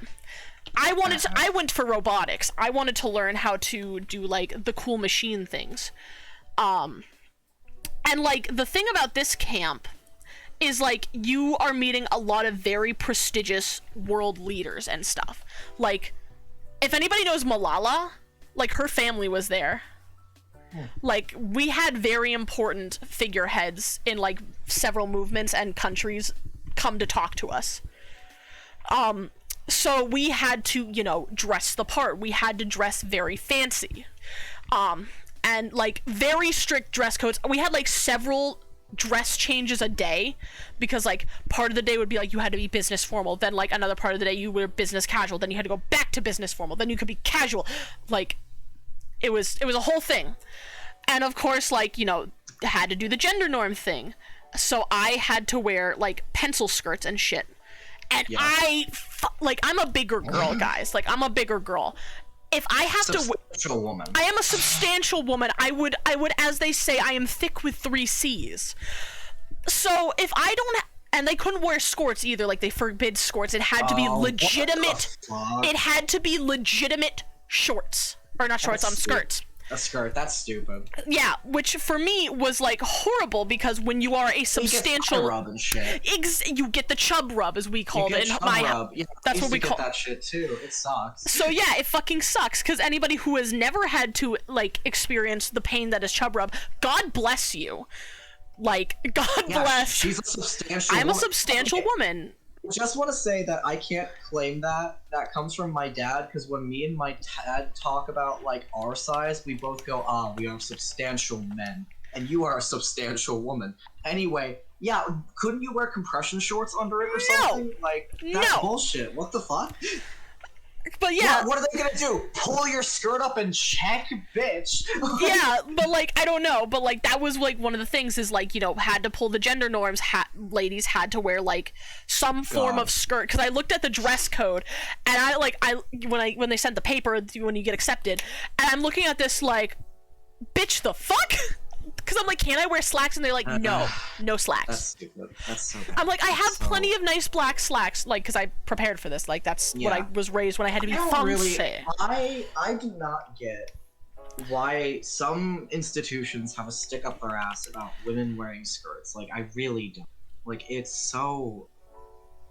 I wish I knew, but I was, like, so painful, because, like, my mom was, like, packing me, like, extra, like lotion type stuff, like baby powder, I think it was. She called it the chub powder. She called it the chub powder. Yeah, some of them, it's like monkey butt powder. There's, like, you can use baby powder. I think it was baby powder. I know it's a very dumb name. You can put powder there. Compression shorts are good, but they wouldn't let you fucking wear them. Yeah, they wouldn't let me wear them. But yeah, the most you can do is put powder down there and, like, pray. Like, yeah. And you have to do that, like, wear fucking shorts. And, like, you gotta remember too, like, this is in the summertime. It's you're gonna hot. Put that shit off so fast. It's hot. Like, it's not gonna last. Like, even though this is New England, Boston in the summertime, hot. So I'm just sitting here, like, and I feel, like, really embarrassed having to do this stuff too, because, like, I had to, like, have a little purse with me, and I had to pull the gender norms, have a purse. I hate purses. Oh god, they made you have a fucking purse. That's so. Well, they didn't make me. My mom was like, look, they're making you pull the gender norms. Take a purse, because you're gonna need shit with you. Because I don't have pockets. Like, you don't have pockets. I'm the type of bitch who, like, I put my wallet in my back pocket like a man. Hold on. So, Raz, do you not know what chub rub is? Because if you don't, I will explain. Yeah, no, just tell Rayz. So, chub rub, basically, if you are a more substantial individual, especially in the thigh region, if you don't wear compression shorts or stockings or powder, the parts of your thighs that are right under your crotch rub together. And if there's nothing in between them, they'll make friction. You'll get friction burns on the inside of your thighs. And especially depending if you have fabric there that rubs against it as well, that can make it worse. Yeah. So a lot of times what people will do is they'll wear compression shorts, which will put, like, nice, like, smooth fabric there to keep your legs from slipping between each other. Mm-hmm. But it's a friction burn. And basically these people were enforcing that you give yourself a friction burn in between your thighs for the sake of gender norms. Yep. Yeah, that's what chub rub is. Yeah, that's just the name that some of us substantial people have come up with. Because I've also gotten chub rub friction burn shit down there before too. It sucks. Like, lasts for a couple days. It hurts. No, it does. It's why I have a pair of compression shorts that one of my old boyfriends gave me, to use once on a trip when I got it really bad, and I just stole it from him. I was like, these are mine now, bitch. They work too good. Yeah. I still have them. But no, yeah, it's very stupid. Part of it is that they really don't.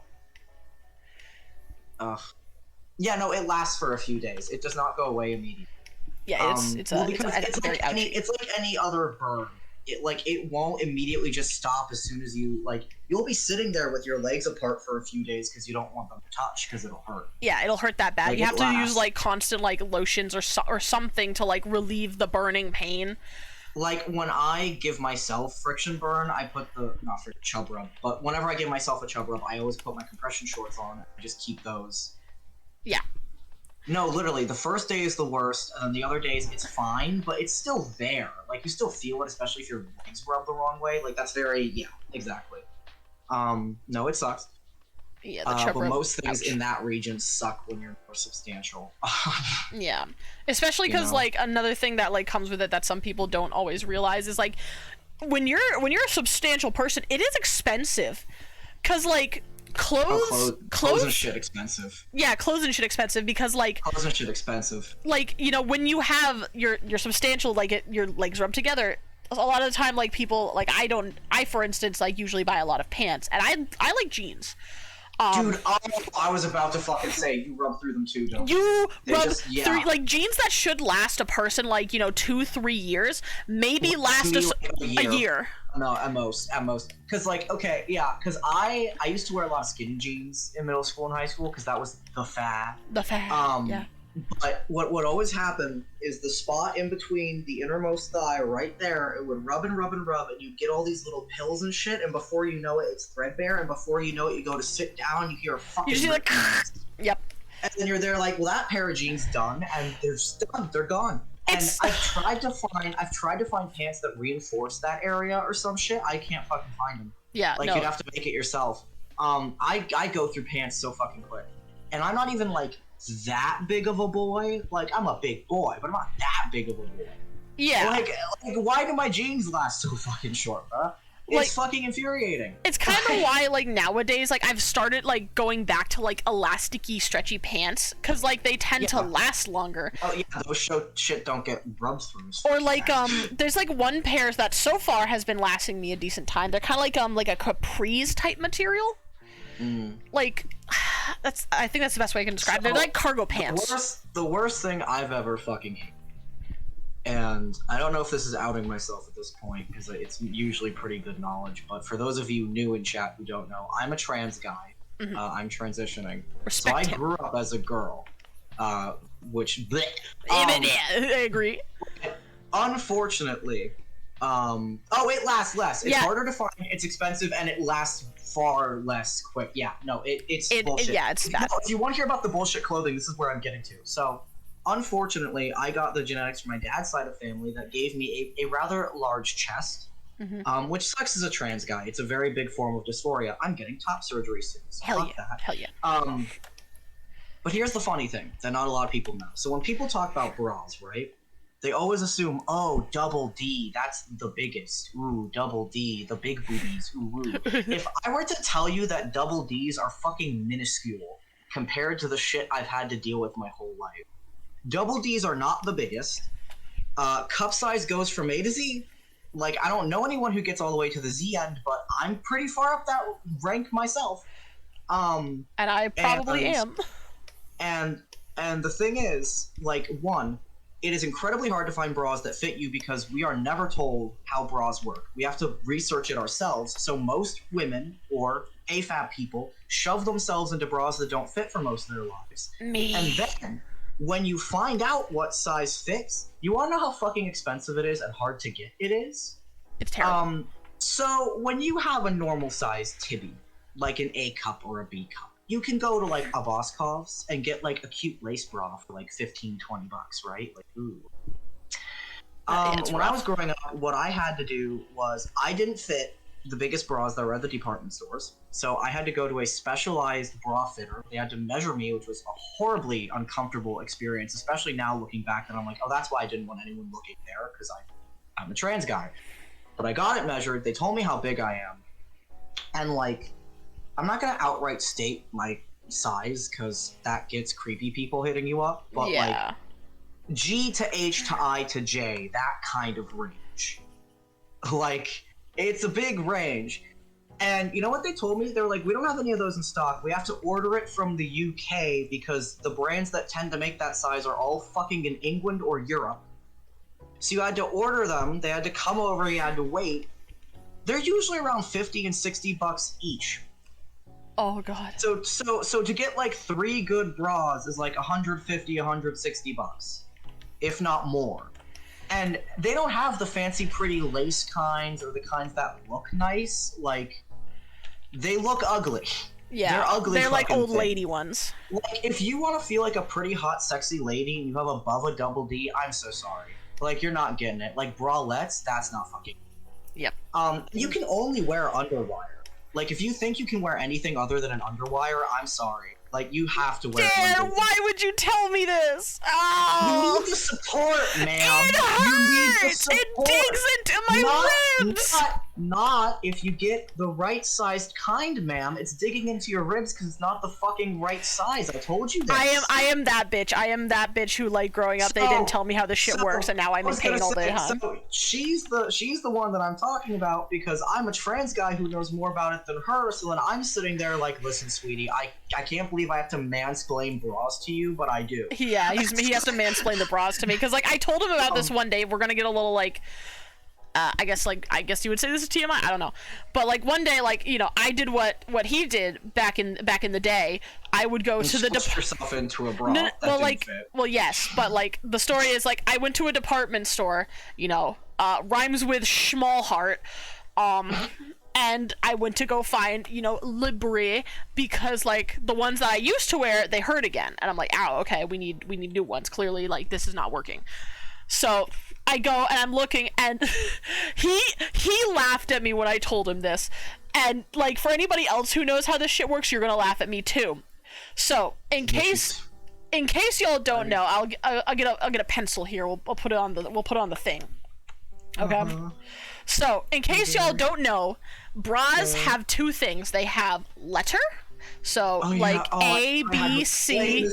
God damn it. Don't just spoil it. And then they have number. So 1, 2, 3. So like a bra would be like if you're You like. know the number comes before the letter, right? Shut up. Listen. Okay. I'm doing the thing. So Yeah. let me. You're stuffing. Explain. Yeah. So the way it would work is like, you know, depending on your size, you might order like a 36A, right? That might be your bra, or you might need something like a 32 double B. 32 double B. Like you have doubles, Yeah, sometimes like- you have triples. You have triples, so Like yeah, so the way DDD. so you'll always have the numbers in front. They're usually 30 to 40 something. Usually, they can get bigger or smaller, and you'll always have the letters, and it'll be like a letter, and it'll either be a single, a double, or a triple. So as how he that had to works. mansplain me because this is really sad that I got to 23. Yeah, you didn't fucking know how bra sizes worked. Queen. 23 years of age, and I did not know how this worked. Do you know why I didn't know how this worked there? Yeah. The reason I did not know how this worked is my mom would always buy them for me. She never explained how she knew my Oh my size. She God. would buy them for me. This is the same, like, this is what happened too when I got to drinking age and I wanted to buy wine. Because, like, I, like, would drink with my mom, and, like, this was when I was coming back from college for one break. I'm like, Mom, I have some money. I can buy us some wine. What do you want? And she goes, oh, buy cupcake. But the thing is that she didn't tell me, and again, for anybody who drinks alcohol, you'll probably think this is stupid. I did not know that companies make different types. So Yeah, I went to go find yeah. Cupcake, and I'm looking, and I'm like, fuck. There's different So kinds. I'm like, there's like Pinot Grigio, like, you know, champagne, like rosé, and I'm like, fuck, she didn't tell me which one she wanted. But yeah, I got the wrong ones. so Raz, for those of our audience who don't know how bras work, allow me, a man, to explain it. Yeah. So the way bras work, generally, is that the numbers in front, that is your chest size. So basically, it's basically your rib cage. So that's basically the around your rib cage. So that's how many Doing inches visual your rib cage is. representation. Yeah, so a 32 is 32 inches around the rib cage, and that's the part of the bra that sits around your rib cage.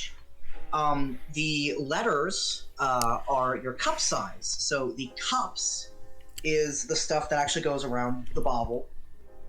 So that's actually the stuff that the boobs sit in. So when you see an underwire and you see the part of the boob, yeah, chest width, yes, Chest the rib width. cage. Rib cage. So usually when you go for a bra fitting, what they'll do is they'll measure your chest, your rib cage, with inches, and they'll try and figure out how big. That's your band size. Is what that's called. That's the band of the bra. And then the cup size, they usually have to figure out the cup size. And here's the thing: they can measure band size. Cup size is usually found out by just putting you into different bras and seeing how you sit in the bras. Because the thing is, you're supposed to sit in bras different ways. Yeah. But the center part is supposed to come between and sit against the chest and a bunch of fun stuff. And the thing is, no one ever tells women this. Yeah. Like, this isn't something that we're told. We're expected to just know it or figure it out. So unless we do this research, we don't know. So for example, Raz, you say that your sister, like, thought she was a B, but she was actually a D.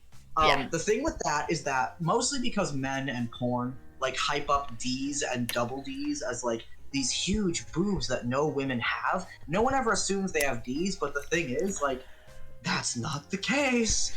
Yeah, Lots are bigger than D. Me and him can confirm.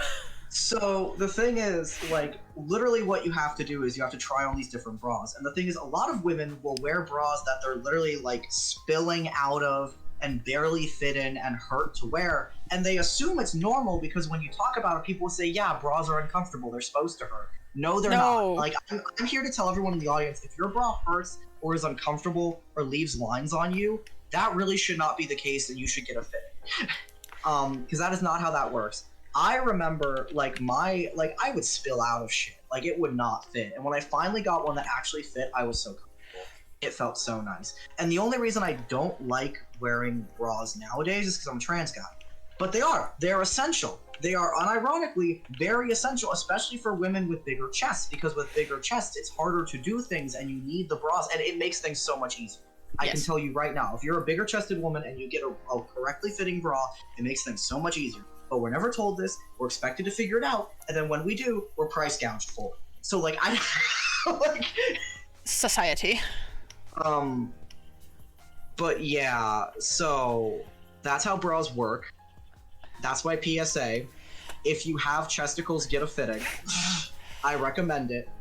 I feel like I'm getting top surgery soon, so I don't need them anymore. Sayonara, bitches. I feel like when I move in with you, you're gonna forcibly be like, okay, Nakara, we're taking you.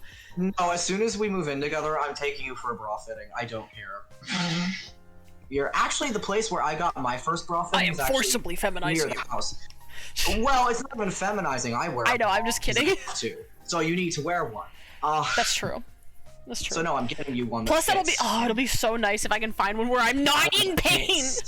Yes, that's what I'm saying. Is I want to find you one that doesn't hurt you. Maybe then I'll actually like underwire. Holy crap. Yes, sweetheart. Maybe you. Because like my mom used to buy me them, and I'd be like, "Mom, these hurt," and like then I'd switch to like. Yeah, and then I'd switch to like basically like what we did to try and minimize the pain was like, we got like sports bras and or like. Yeah. Sports bras are like ones that just don't have the cups, because another thing, guys, is like some bras have like individual like tibby cups. So like one tibby sits in one sits in the other, and then you have ones that are flat, like what like some people wear. They sit in it. Yeah. Which is what I typically use because they hurt less. The individual tibby cups are a lot harder to fit if you don't have your correct size, because you need to have your right cup size or it won't fit. Yeah. As I have now learned. Yeah. I have individual titty cups on the ones that I have to use for now. But after the 20th, no bras or binders. I'm looking forward to that. I don't blame you. I've suffered my whole life with these shits. I like how this turned into like lady time or like AFAB time. Just titty time. It's titty time. And just anyone who has titties. Yeah. I'm getting rid of them soon enough, so I don't. Yeah, you get to say sayonara, and I have to sit here and suffer. I mean, I could get rid of them, but I like them. I mean, you could get rid of them. You can get a reduction. I know, but I like them. It's a pain that is like, I hate you, but also I love you. You know what I mean? No, I mean, as a trans man, I cannot relate you know, Yeah, valid. that's certainly a feeling you could have about those. I fucking despise mine.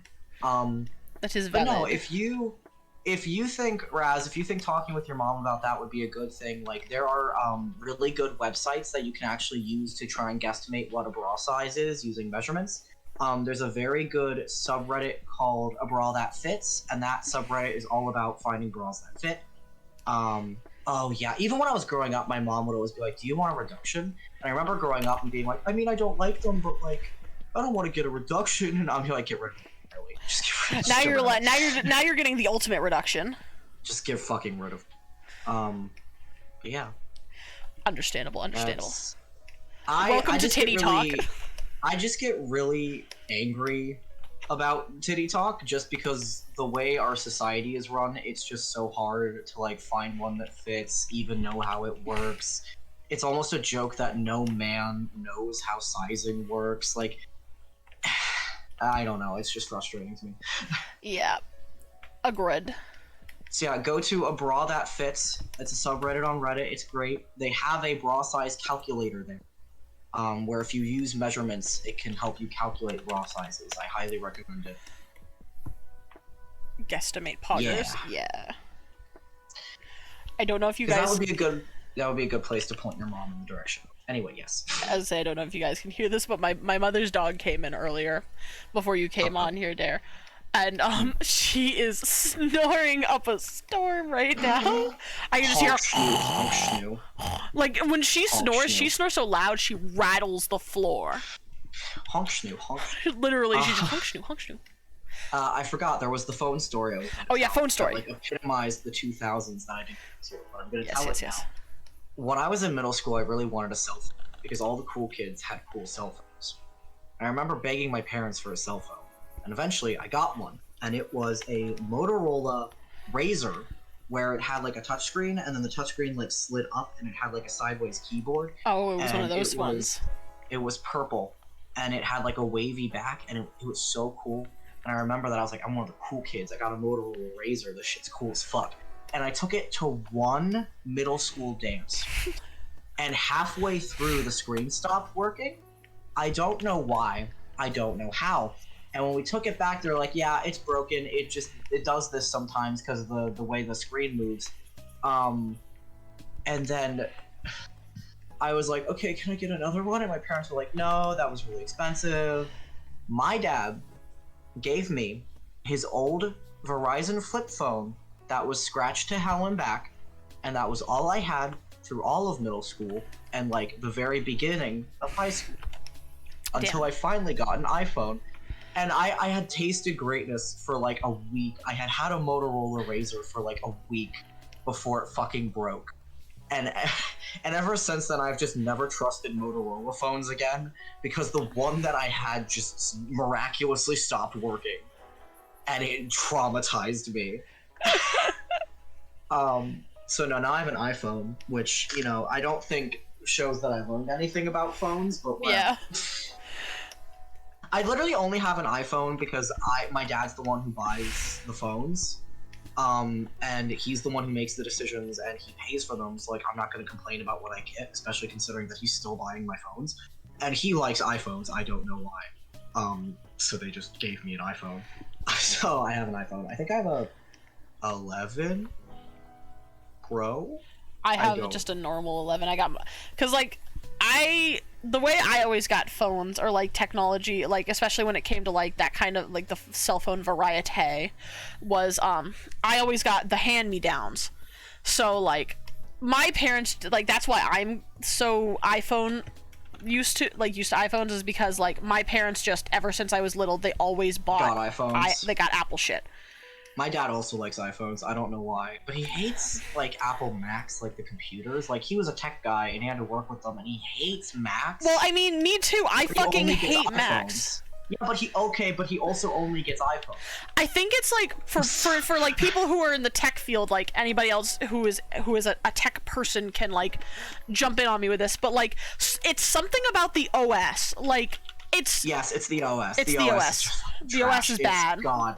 Like It's bad. Well, because also, like, nothing that works on Windows works on a fucking Mac OS, like, how it's supposed to. I don't know why. I don't know why it has to be that fucking different. It's so stupid. like literally, like that's why I remember like talking about laptops and stuff like in college, because like for those of you who don't know, me and this lovely man's right here, we went to the same college together. That's how we met. And like, but we were in two very different majors. We were in such different fucking fields, he dude. went to go to Holy be an shit. education major. He went to go be like a high school I English studied teacher. to be an English teacher, dude. And And I went to gamer nerd school. quick tiny side tangent. You were a game major. I was an English major, essentially with a teaching focus. Yes. I befriended so many gaming majors. I learned about all of their like assignments they did. I learned most of what they like learned because Your they talked cursed about it. partner was also a game And- major. My partner at the time was also a game major, and the funny thing is that I exclusively made friends with game majors, basically. Like, I had a few education major friends, but we were a small major. It got to the point where most people, unless told otherwise, assumed I was a game major as well, and I'd have to correct them and go, no, I'm in the education major. Well, I think that's The looks not on on their faces was so funny. It's not on you because, like, you know, that's No, what it's not our on me, but it's college. funny. That's what our college touted itself as. It like a huge chunk of its advertising. It's not on me. I just think it's hilarious that I integrated so well with the gamers. They were like, "So you're a fellow gamer?" And I'm like, "Actually, I'm a literature nerd." But yeah, Yeah. It's Well, I always touted to, like, you know, people always assuming somebody's in like the tech major, specifically either the game majors or like the like IT department, because that's what this college touted itself as. Like, yes, it had other majors. I had a separate experience of like I was in all of the like artsy fartsy like writing classes that the creative majors had, Oh. and like you can tell from a glance who was in the creative art majors in our college because they had an aura. So no, I had a lot. Maybe it was just because I knew the majors really well because I kind of hop-bopped around a lot of them. Like I had a lot of different connections in a lot of different media, so I kind of knew the stereotypes of all of them. Yeah. Yes, I was a gamer. So what I joked to my parents about when I was signing up for this college was, yes, I'm going for the English degree. Yes, I'm going for the education degree. However, I love video games, and it would be really cool if I could just kind of worm my way into the game major, even though I'm not really there. And I kind of did. The joke I was telling my parents was, hey, maybe if I do it well enough, I can write a story for one of my friends' video games, because I like writing. I haven't yet accomplished that, but I'll get there probably. No, I'm still friends with a lot of the game majors, and it's very funny, because I was not in any of their classes. I just kind of, inserted myself into their social lives. Yep, that's us, the game nerds. Because that's what a large majority, like a huge portion of the student body at this school was the tech majors. Specifically, if not game, it was IT. Like I think IT. We had a lot of IT boys. Yeah, I think if you weren't a game major, there was a pretty good chance you were probably in IT, because that's where my ex was.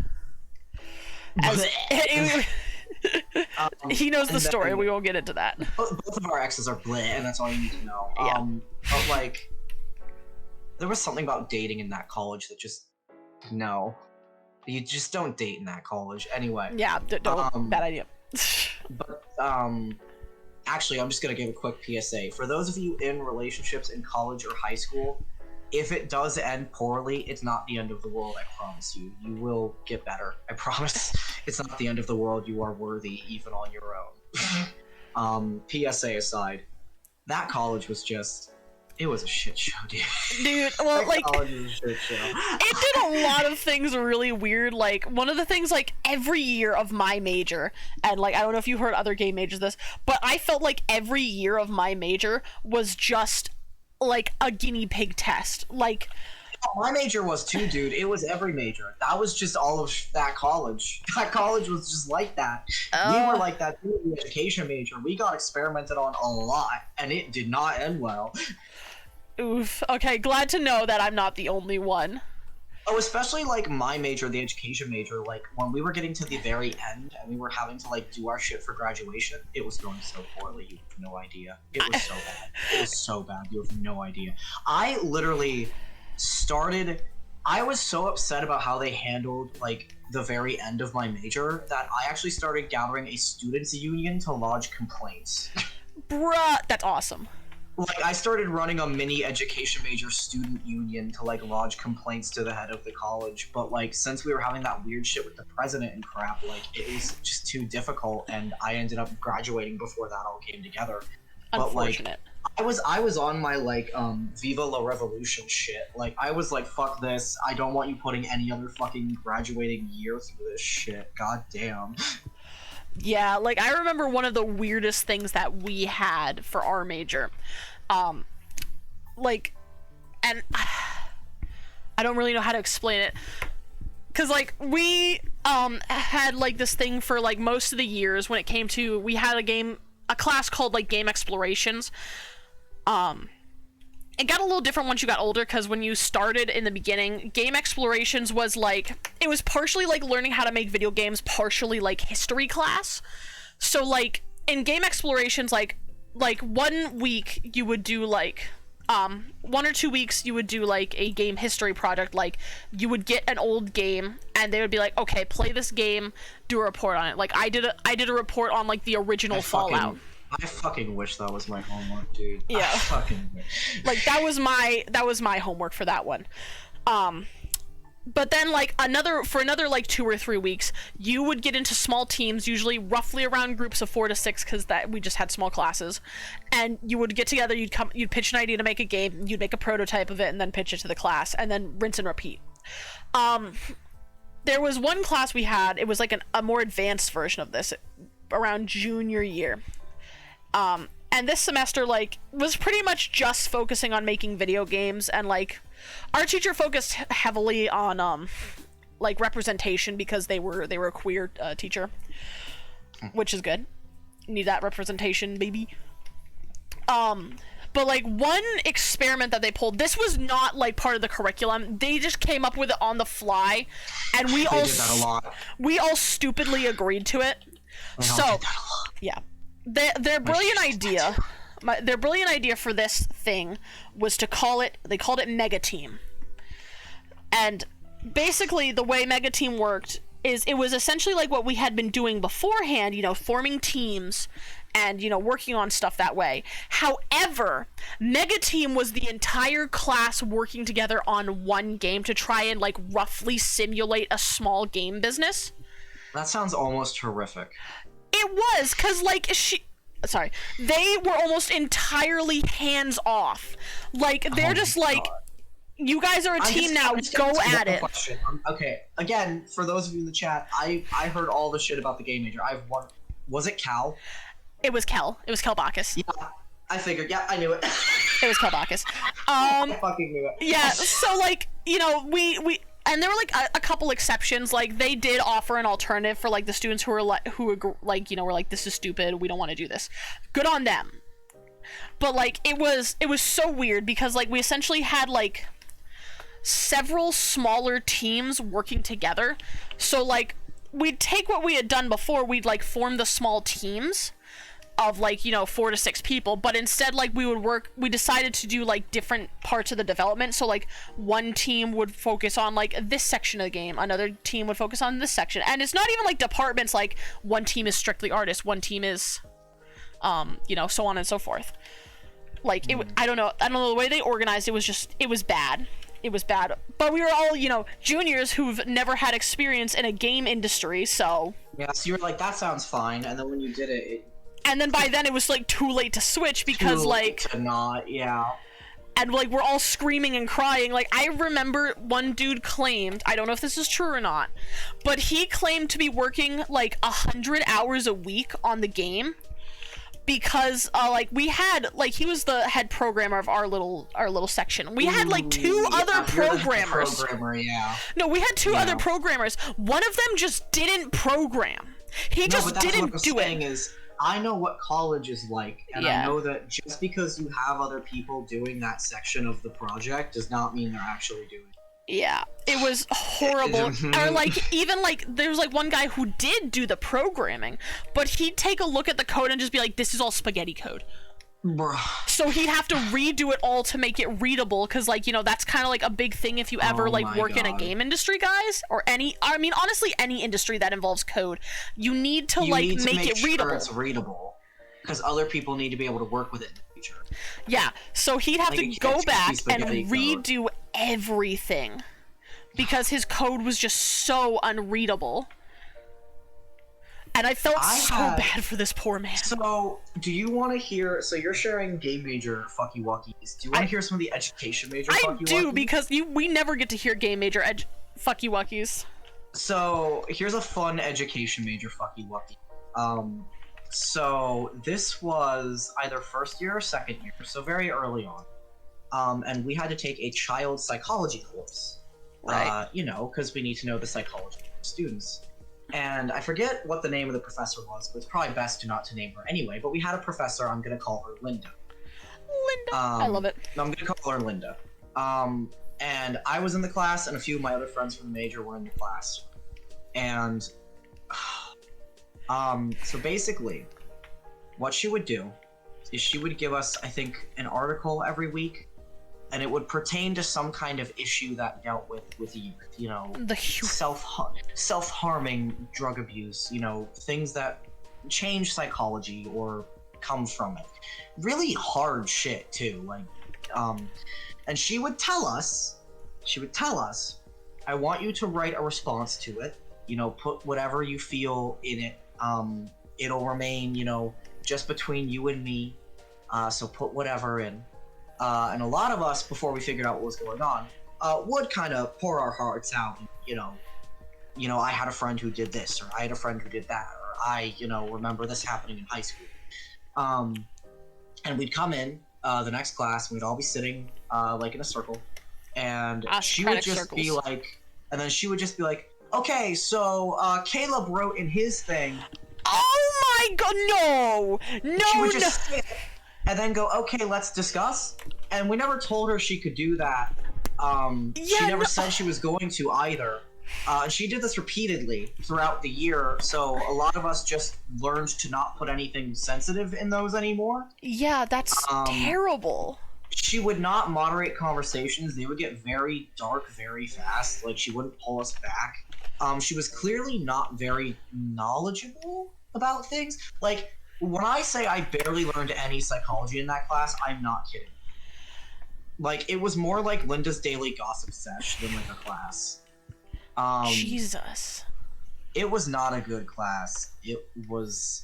And that was just one of the examples of one of the worst, like, education major classes. Like, there were a lot of them that were that bad. Like, oh god. So there was one that I wasn't in for, so I didn't actually experience it, but I heard about it. For those who don't know, oftentimes when it comes to education major, they will be split up into primary and secondary. So basically those who teach elementary and those who teach high school. Yep. Middle school is kind of in a weird in-between where either one of us can get a certification that lets us also teach middle school because it's kind of in between. But we essentially had the primary and the secondary. I was a secondary ed. I studied for high school. Most of our classes were actually separate, like primary and secondary. I think we had one class throughout the whole, like, 4 years that we actually shared. I didn't like the primary education majors, but I'll talk about that later. That's secondary ed gossip. But there was one class we did share, and there were a lot of classes we didn't share. And one of these classes that we didn't share actually became a campus-wide issue that you would have seen the repercussions of. Oh, so, goodness. Okay. Nakara, do you remember when we had the anti-racism protest where a lot of students of color walked out of classrooms? Yes, and were protesting? I do. That was because of some. And do you remember when they had the, like, round table having students talk about racism and the use of the N-word in the school? Oh my god, that was because of the primary ed. So, what happened? So what happened was there was a teacher in the primary ed of the group. I forget what they were teaching exactly, but whatever it was, it had nothing to do with this, I'm convinced. Yeah. I actually had a friend who was in the primary ed, so she told me this firsthand. But Holy one shit. of these days, they were in a classroom, and she put, like, one of those big, like, paper things up on the wall. And she said, I don't even know why this came up, but she started having them write, or her write, various slurs and curse words. What? And she was saying something about how, like, you need to be able to hear it or say it or something, or because you're going to be working with kids and they're going to say bad things. I don't even ask me what she thought that was a good thing. She said a lot of words that were bad. I'm sure can whatever you're thinking of, imagine. she probably said it. One of which was the N word.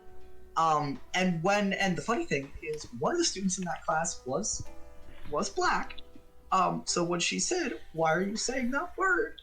She claimed, "Well, I have an adoptive daughter who's a person of color, so I can say that word." Ew. Yeah, so rightfully, I would think they got really upset about this, and word started spreading, and that's why we had the walkout and the roundtable talk. That teacher, as far as I know, never came back. Like, she doesn't work there anymore. I don't know if they kicked her out or she retired or, like, stepped down, but she's not there anymore. But that was the primary ed class. Holy shit, dude. Um, Holy fucking shit, dude. yeah, it was a lot. So that's the funny thing is the game majors, you had your own distinct problems. The education major had its own distinct problems. Clearly, Jesus Christ. That's the thing is we weren't like a perfect little pocket off in the corner. We were also fucked up. So it's why when I talk about our college, I'm like, no, our college just had issues like all around. Like, it wasn't just the game major. You know what? No, it had problems. You know what this gives me the vibes of? Like, this is not college related at all. This is back actually in my high school. So in my high school, like, we typically go through a lot of teachers because, like, people just don't want to stay. It's, small town, weird location kind of thing. And one year, like, I had this person who was previously my middle school English teacher. He had to go up to the high school. You're probably like cringing at this, Dare. Like, we had a lot of teachers move around to various grades. Like, one year they'd be a middle school teacher, then they'd be high school, then they'd be elementary. I mean, as long as they have the certification, because some do, that's fine. I doubt That's they fair. did, but it's because you're in a rural area, so I'm not gonna cringe at it because, like, you Okay, have to that's do fair. what you got, like But anyway, so yeah, teacher shortage. So this person, they were my middle school teacher, and, like, even back in middle school, they were something. They were something. Like, let me give you an example of what they did Uh-oh. previously in middle school, Dare, so you can either, scared. like, be, yeah. So one of the things we scared. had in middle school, like, I don't know if many generations know of this now, but one of the things we had in middle school was typing class, because this was back Yeah, when, like, I the had computers were on the rise. Yeah, I had that. And, like, we had a place we would go to where we'd have to type the words out, then it would give you, like, how many words you can do per minute or something like that. And one of the things he very much stressed, like, keyboard posture, like, hand posture, make sure your hands are always Yeah. on, like, the WASD, whatever, blah, blah, blah. All well and good. That's all well and good. However, one of the things he would do, like, he would go around to monitor the class to see how they're typing. And if he noticed your posture was off too often when it came to the keyboard, he would slam the laptop shut on your fingers. Well, that's bad. Yeah, no, That's just not good. that's not good. So That is abusing your students. Yeah, that's not good. that is not good. So, he came to high school one year, and as you know, as some people in high school, you have to read books with like certain language, one of which was we read Tom Sawyer. Oh boy, yeah. As I'm sure you know, or anybody who doesn't know what Tom Sawyer is, it is basically, if I remember right, correct me if I'm wrong, dear, it was a kid and a slave, like, run away together, right? So that is Or is that Huck Finn? Huckleberry Finn. It was, That's sorry, it was Finn. Huck Finn. We read Huck Finn. My bad. Yeah, no, Huck Finn has been debated a lot whether or not it should still be taught because of the language in it, and it's one of those things where it's an accurate portrayal of a time period. I'm one of those people who thinks that Huck Finn should be taught, but just, with context, obviously. Yeah. Like, give context, don't read that word particularly out loud, but have them read it and talk about it. But no, it does have language. Mm-hmm. Yeah, it has language. Particularly, like we were talking about, it has the N-word. Now, I need you to keep in mind, my teacher, almost every teacher in this school, is white. All of them are white. And we would get to the part with the word. And he would, like, we did this thing, this is pretty common, where they go around the table and, like, they call in a student to read the section for, like, a page or two. And, we'd get to the portion where they say the word. And, like, most people would just simply... skip over it. Most people would either skip over it or just say N-word. N-word. They would say N-word. Yeah, and that's And fine. he would be like, no, say the word. And remember, not only is he white, we are all white. Also, even as a teacher, you can't force a student to do anything that makes them uncomfortable. That's not... And, like... You don't do that. Yeah, you don't do that. But, like, I thought this was really interesting, because you would think, like, coming from a rural area, especially, my area, Dare, you think they'd be all about saying that. No, they did not want to. Everybody looked at each other like, the fuck? Good, and he's glad. like, say the word. And we're like, no, we're white. Oh God, no, I'm not Like, gonna say that word. even the kids who were, like, fairly racist, in my opinion, still were like, we're white, we can't say that. Wow, what a win for diversity. What a really weird win. But, like, it was just, I'm sitting there too, like, what the fuck? Yeah. Just my mind blown. Because he was actively being like, you need to say the word, it's like part of the book, and we're like, no. I think if I remember when I learned Huck Finn, that was in high school, and my teacher, whom I loved and adored, if I remember right, he had us read parts and stuff too. He basically told us, like, if you're not comfortable, don't gotta say it. You can skip over it if you want, you can say N-word. I will be saying it, but mostly for the given historical context, and so you can hear the sentence as it was written. And he gave his reasonings for saying it, and he even said, like, I wouldn't say it outside of this classroom, like, it's because we're reading the text, which I respected to some degree. Yeah, it's a very fine line. It's a very fine line. It's very hard to tread respectfully. Yeah. And opinions will differ. No one will agree on the right usage, obviously. Yeah. Like, everyone's opinion is different on it. That's why he said, like, however you want to handle it. If you want to skip it, say the N-word, or if you want to do what I'm doing and say it out loud, but in context in this classroom, go ahead, but, don't say it outside the classroom. That's no. That's a big societal no-no. That's a big no-no. Because because he didn't even give us the option to be like, hey, if you're not comfortable saying the word. Yeah, that's what I'm comparing it with, is my teacher, I think, did it the right way of giving the option of whatever you're comfortable with, that's how you'll do it. I'll lead by example and do it the way I think I should do it. But, like, your teacher was just like, nah, say it. Like, yeah, and I'm just, like, I just was so flabbergasted. You can't do that. Yeah. Speaking of weird, funny stories about schools, shall I tell about the Academy? Oh yes, the Academy. Tell you about the Academy? Yes, okay. You did. I was playing fucking Viscera on stream when you talked about it the first time. I'm gonna talk about it again. Please talk about it again, because it's so fucking interesting. So, for chat, I'll give some context. I grew up in Pennsylvania. Not gonna say where, that's doxing. But I grew up in a decently sized town that had a very big high school. Like, the high school had as many students as my college did. And it was a very diverse high school. Lots of different people from a lot of different backgrounds. The thing is that the town had a bit of an issue with gang violence and drugs and such. And so the student body also had similar issues, frankly. They would get in a lot of fights. And we had a very violent student population. Same here. So the thing is, with a school that big, with that much violence going on, how do you handle that, consistently happening?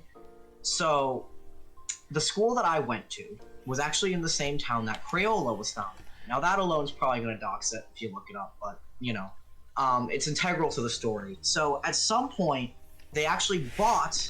Oh, no, not Penn State. This is high schools. High schools, yeah, high school. So the high school bought a building from Crayola. So this building comes from Crayola. And they've got this building, and they name it the Academy.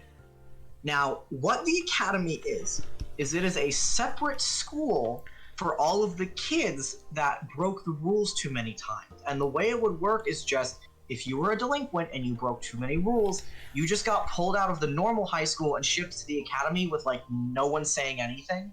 Like, you essentially got like fucking like Twilight. You were just gone. So for example, I had a group of friends at the time, not friends with them anymore, but group of friends, and one of them kept getting harassed by this guy. He kept walking up and hugging her and calling her his girlfriend, being generally really creepy. She didn't even know him. But he did this repeatedly every day. It became a pattern.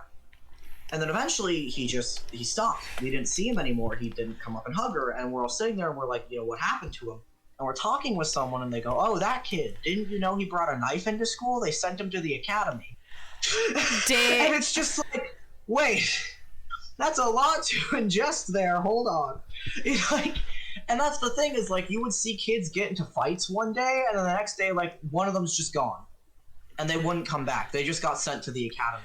And the funny thing is, the way I drove to school, I would pass it all the time, and it was the most ominous-looking brick building. Like, because right next to it was Crayola factory stuff that was painted like rainbow and shit, and then it was painted like this pale beige, and it had this little sign that said the Academy, and it was like off behind a river in the woods. Like, it looked so cursed. And you're That's sitting there scary. like, that's where they send all the bad kids, to the Academy. To the academy with you. It was just so funny because they also had in-school suspension, they had lunch detention, they had detention, they had the academy. They had a lot of ways of punishing. My school was very big on punishment. Yes, it was scary. The academy, TM, and I'm pretty sure they still have it. Like, I'm gonna look it up now and see if it's still a thing because there's no way they got rid of it. Yeah, like, just imagine just, like, walking into school, like, your best friend's gone, they're like, didn't you hear? They went to the academy. Yep, Easton Area Academy, fuck it. Yeah, Easton Area Academy, it is still open. Jesus. It is still open, yep, and it is right on Bushkill Drive, yep. That's where I remember it. That's funny. Yeah, the academy is still a thing. It still exists. Goddamn. I don't live there anymore, so I can say what the town is because that's not doxing me. I don't live there anymore. But yeah, the academy still exists. It's still there. Holy shit. That is funny. The So academy. funny. The academy. God. Even Penn State, though, I have funny things about Penn State because I've visited Penn State for various reasons before. Penn State is also interesting. No, the administration, I don't live in Easton anymore, so I'm just gonna say it. The administration for the Easton School District, that shit is fucking insane. Here's a story that just really outs the administration for that school district. So when I went to the high school there, it was a very old building, and it had a lot of, like, issues with heating and cooling, just because it was an old building. But there was this one, like, near to summer break day that reportedly all of the air conditioning just shut down. And the building was not made to, like, filter air through it, so it was like a fucking sauna. It was like an oven. It was horrible. And some classrooms didn't even have windows to open. It was atrocious. Like, kids were getting heat stroke and shit. Like, classrooms were getting into the 80s and 90s. Jesus. Like, no joke. Like, there are actual, like, articles that were written on this that you can look up and verify, like, it happened. And the thing is, they kept telling us, no, we're still running classes, you can't leave. So some kids who drove to school just straight up told them, no, I'm leaving, got in their cars and went home. They got in trouble. They were punished for that. Even though it was Did like they get sent to 90 the fucking degrees. academy? Who knows? But the funny thing about that I think really speaks to the administration is the air conditioning in all of the office rooms where all of the principals and, like, secretaries were. That still worked. Bruh. That still worked fine. Yeah, that still worked fine. So when you went to the office to tell them you were leaving, that was nice and cool. Almost all of the vending machines ran out of water. The like water fountains ran hot. They still didn't lighten up on dress code, so if you, like, pulled some stuff off and had a tank top on, you'd get dress coded. Wouldn't let us leave. Some of the teachers were nice and let us go outside. Some of them had fans. And most of the teachers that day were actually too hot themselves to teach because, as anyone with half a brain would know, if you're way too hot, you can't think right. So I didn't even, like, learn that day. Like, I actually didn't even fucking do most of my class shit. Like, I remember going to German class and fucking Frau being like, we're not fucking learning today. It's too hot. We're gonna sit here and die together. And we were all like, okay, Yeah, the Still, water in the water Jesus. fountain came out hot. Like, it wasn't cool. It wasn't even it was like lukewarm hot. So you couldn't even Ew. like drink the water fountain to like cool off. Like, it ran hot. I think because the building was heating up so much. It was atrocious. And that's just one of the examples of that school being like pretty shitty. And the thing is, like, I went from that school to our college, which, as we were saying, also ran shitty. So I don't know why I ended up wanting to be an education major when all of my experiences with the school like foundation have just been shit. But probably because my teachers were good. My teachers were good, and they set a good example for me, and I wanted to be a good teacher. But God, do we need to give more funding to the school system? I'll just say For that. Right. real. But yeah, no, that school was pretty bad. It had its good moments. Like, don't think that that school was all horrid. Like I said, the teachers were pretty good. It had a really good community, and it had its good moments. But the administration can suck my cock. Like, it was bad, dude. For real. Yeah, it was just atrocious. It was so bad. Like, bro, And I'm... like, I was like a fake emo kid who wore all black and sweatshirts and shit all the time. So imagine me in that fucking heat stroke shit. That was atrocious. I was wearing full jeans, like a big black sweatshirt, like a black t-shirt. I remember I like took the sweatshirt off. I was like rolling up my t-shirt sleeves. I was dying. I was in like all black. It was so bad. Oh, I'm so sorry. It was bad. It was bad, dude. Because I was a fake emo back then, and Yeah. it was bad. And like I said, like, even the kids who had their own cars and just drove themselves home, they got in trouble. They got in trouble for that. And it's like, you expect them to just sit in 90-degree cinder block classrooms instead? Honestly. When they have a car and can leave? Like, I think, was that before I had my own car, or was it when, I think I had my own car and I just didn't go home because I was that much of a teacher's pet. I was just like, well, I'll just sit here and die, I guess, because I don't want to get in trouble. Yeah. That was dumb, dude. I should have gone home. But yeah, that You'd school think, was but that school was fascinating. It was fascinating.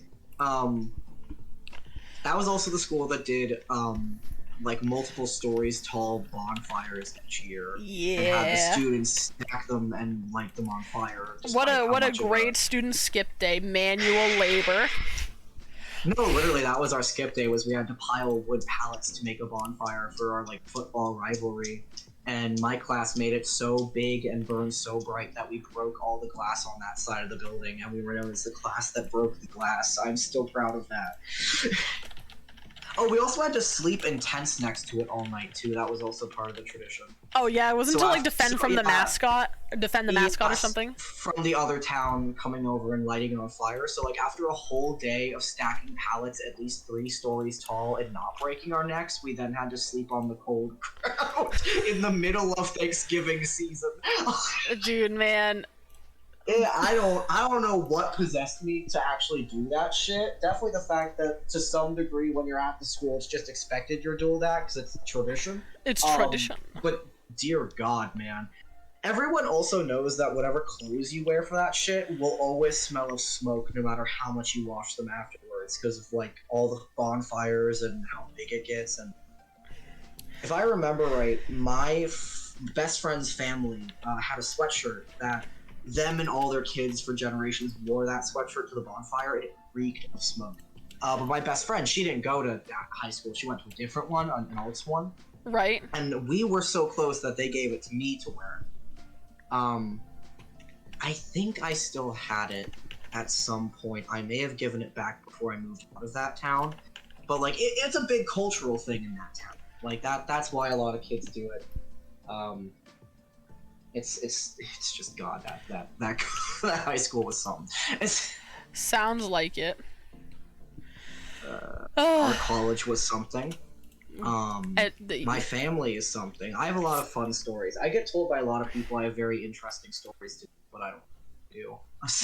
we'll have to do more stories another time because I have you seen my new picture? I did that. It's done.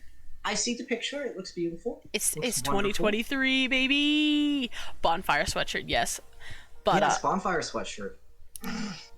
everybody, you don't have a dedicated like bonfire sweatshirt? Yeah, it just reeks of wood smoke and nothing else. I think they have it, so I think I gave it back, but it smelled. Literally, like, even here, like, not because we do anything, like, special with, like, But you just have bonfires. clothes that you wear to bonfires, because Well, we always just called it growing up the shitty clothes, like, like, as long as the smells like smoke. or, well, in our case, it smelled like fish, but, you know, true. fishing community.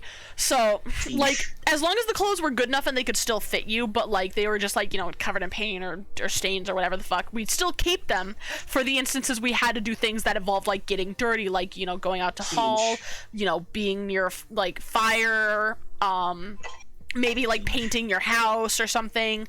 Those were the clothes that you were, like, you didn't give a fuck if they got ruined. Because that was what they were for. Most people have that kind of thing. My family kind of had that. I'm just like, I'm such a neat freak that it's hard for any of my clothes to be like that. That's fair. Like, at this, honestly, for me, like, this might sound kind of weird, but, like, honestly, all of my clothes are shitty clothes. AK, like, I don't care if they get dirty, because that's just what happens with clothes. There's very few clothes that I have if special. any of my clothes get any slight stain on them that I can't wash out, I feel horrid and panic. That's the OCPD, baby. Yeah. I mean, meanwhile, I, like, don't care. As long as the stain is not too visible, like, if it's smaller stains, I could give less of a shit. But I just don't care.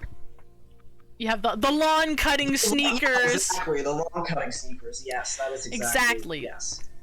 Yes. Like, yes, I had a shit ton of, like, the old elastic pants that, like, because those things, like, lasted forever. Like, dude, I love elastic pants. They last forever. Like, whatever that stretchy fiber is, lasts forever. My dad's kind of equivalent is he doesn't have house slippers. He just has these shitty brown Crocs that he wears. And he wears them until they fall apart, and then he just gets another pair of shitty brown Crocs. And it's just this endless brown Croc cycle. All right, but I'm gonna have. Your art turned out lovely. I'm gonna have to cut you off here because it is now time. Time. It is time. It is. We are approaching the end of the stream. Hands up, the OCPD here. Me whenever my friends make a mess. Shit, it's the OCPD! Ah! Anyway, thank you all so much for joining me today. I hope you all enjoyed the lovely art we have now. We have a nice new pretty picture to start off the new year with. First picture of the new year. I hope I added to the stream instead of subtracting. I think you made it fun. I love sharing stories. Plus, we got to talk about all kinds of weird shit. Brown Croc. They buy used Crocs? No, not used. They would buy them new. It's not used. He buys new ones, but like they're shit brown. Like they are the color of shit. And it's Crocs. Like come on, it's Crocs. Like... Oh, but yeah. With that out of the way, thank you all so much for joining me today. Tomorrow we are continuing the journey of Valheim with Shamanic Wolf. So hopefully we can start finally getting ready to take down Bone Mass, if not actually take down Bone Mass. I highly doubt that's gonna happen, but you know, believe in yourself. Dude, Bone Mass is like one of the hardest, if not the hardest boss like of all time in the game, even though he's like boss number 3. But anyway, yeah, hopefully we can do it. For now, I have been Nakara. This has been Roadkill, aka Dare, aka my bestie, aka Love You Homeboy. I also have a channel that I very rarely do anything on if you find me interesting. And then, now we come to the tough decision for me. Who are we sending our love to today? Who are we raiding? You know what? There's a lot of people that none of my usual peeps is on, unless let me refresh. Let me refresh really quick because this might be old. Gotta check. I never planned for this. You'd be like, Nakara, what does it take so long to think these? I never planned for these. Oh yeah, because you don't know who's on by the time I don't you know who's on. You know, can't plan for that. Exactly, bro. Exactly. I'll say we could raid a Champlain grad like us. Who's that? What's his name? It starts with like an M. I want to say his name is Matthew or something. He was a game major. He's doing game dev shit right now. Hey, you wanna follow? You want? Shh. So, oh my god. I hope I'm doing. I think it's like. I'm trying to remember how your tag goes. Is it this? Yeah, I did it! that's There my you go! channel. I remembered. My So, brain is so big and anyone large. who liked my like dumb ramblings, that's my channel. I rarely do things there. I'm usually here, but that's where I'm at. You know what? Let's go. You know, I'm gonna rate Omi. I don't care if he's a larger streamer than me. Fuck it. I don't care. Numbers are fake anyway. He's playing Stardew Valley. I love Stardew Valley. Like, I'm a sucker for you know me playing Graveyard Keeper. I'm a sucker for that. Speaking of which, we will be playing Graveyard Keeper this Thursday. Because I am the type of person who will start multiple playthroughs of one game several times because I have a problem. But for now, thank you all so much for joining me. I hope you enjoy Valheim tomorrow with me and Shamanic Wolf. It's gonna be great. Valheim is great. You should definitely play it if you haven't played it before. It's really good. And go give Omi some love and, you know, comment on his farm on Stardew. Tell me how good his farm is because I need to go and eat dinner because I have not eaten yet. Bye-bye. Bye-bye, everybody!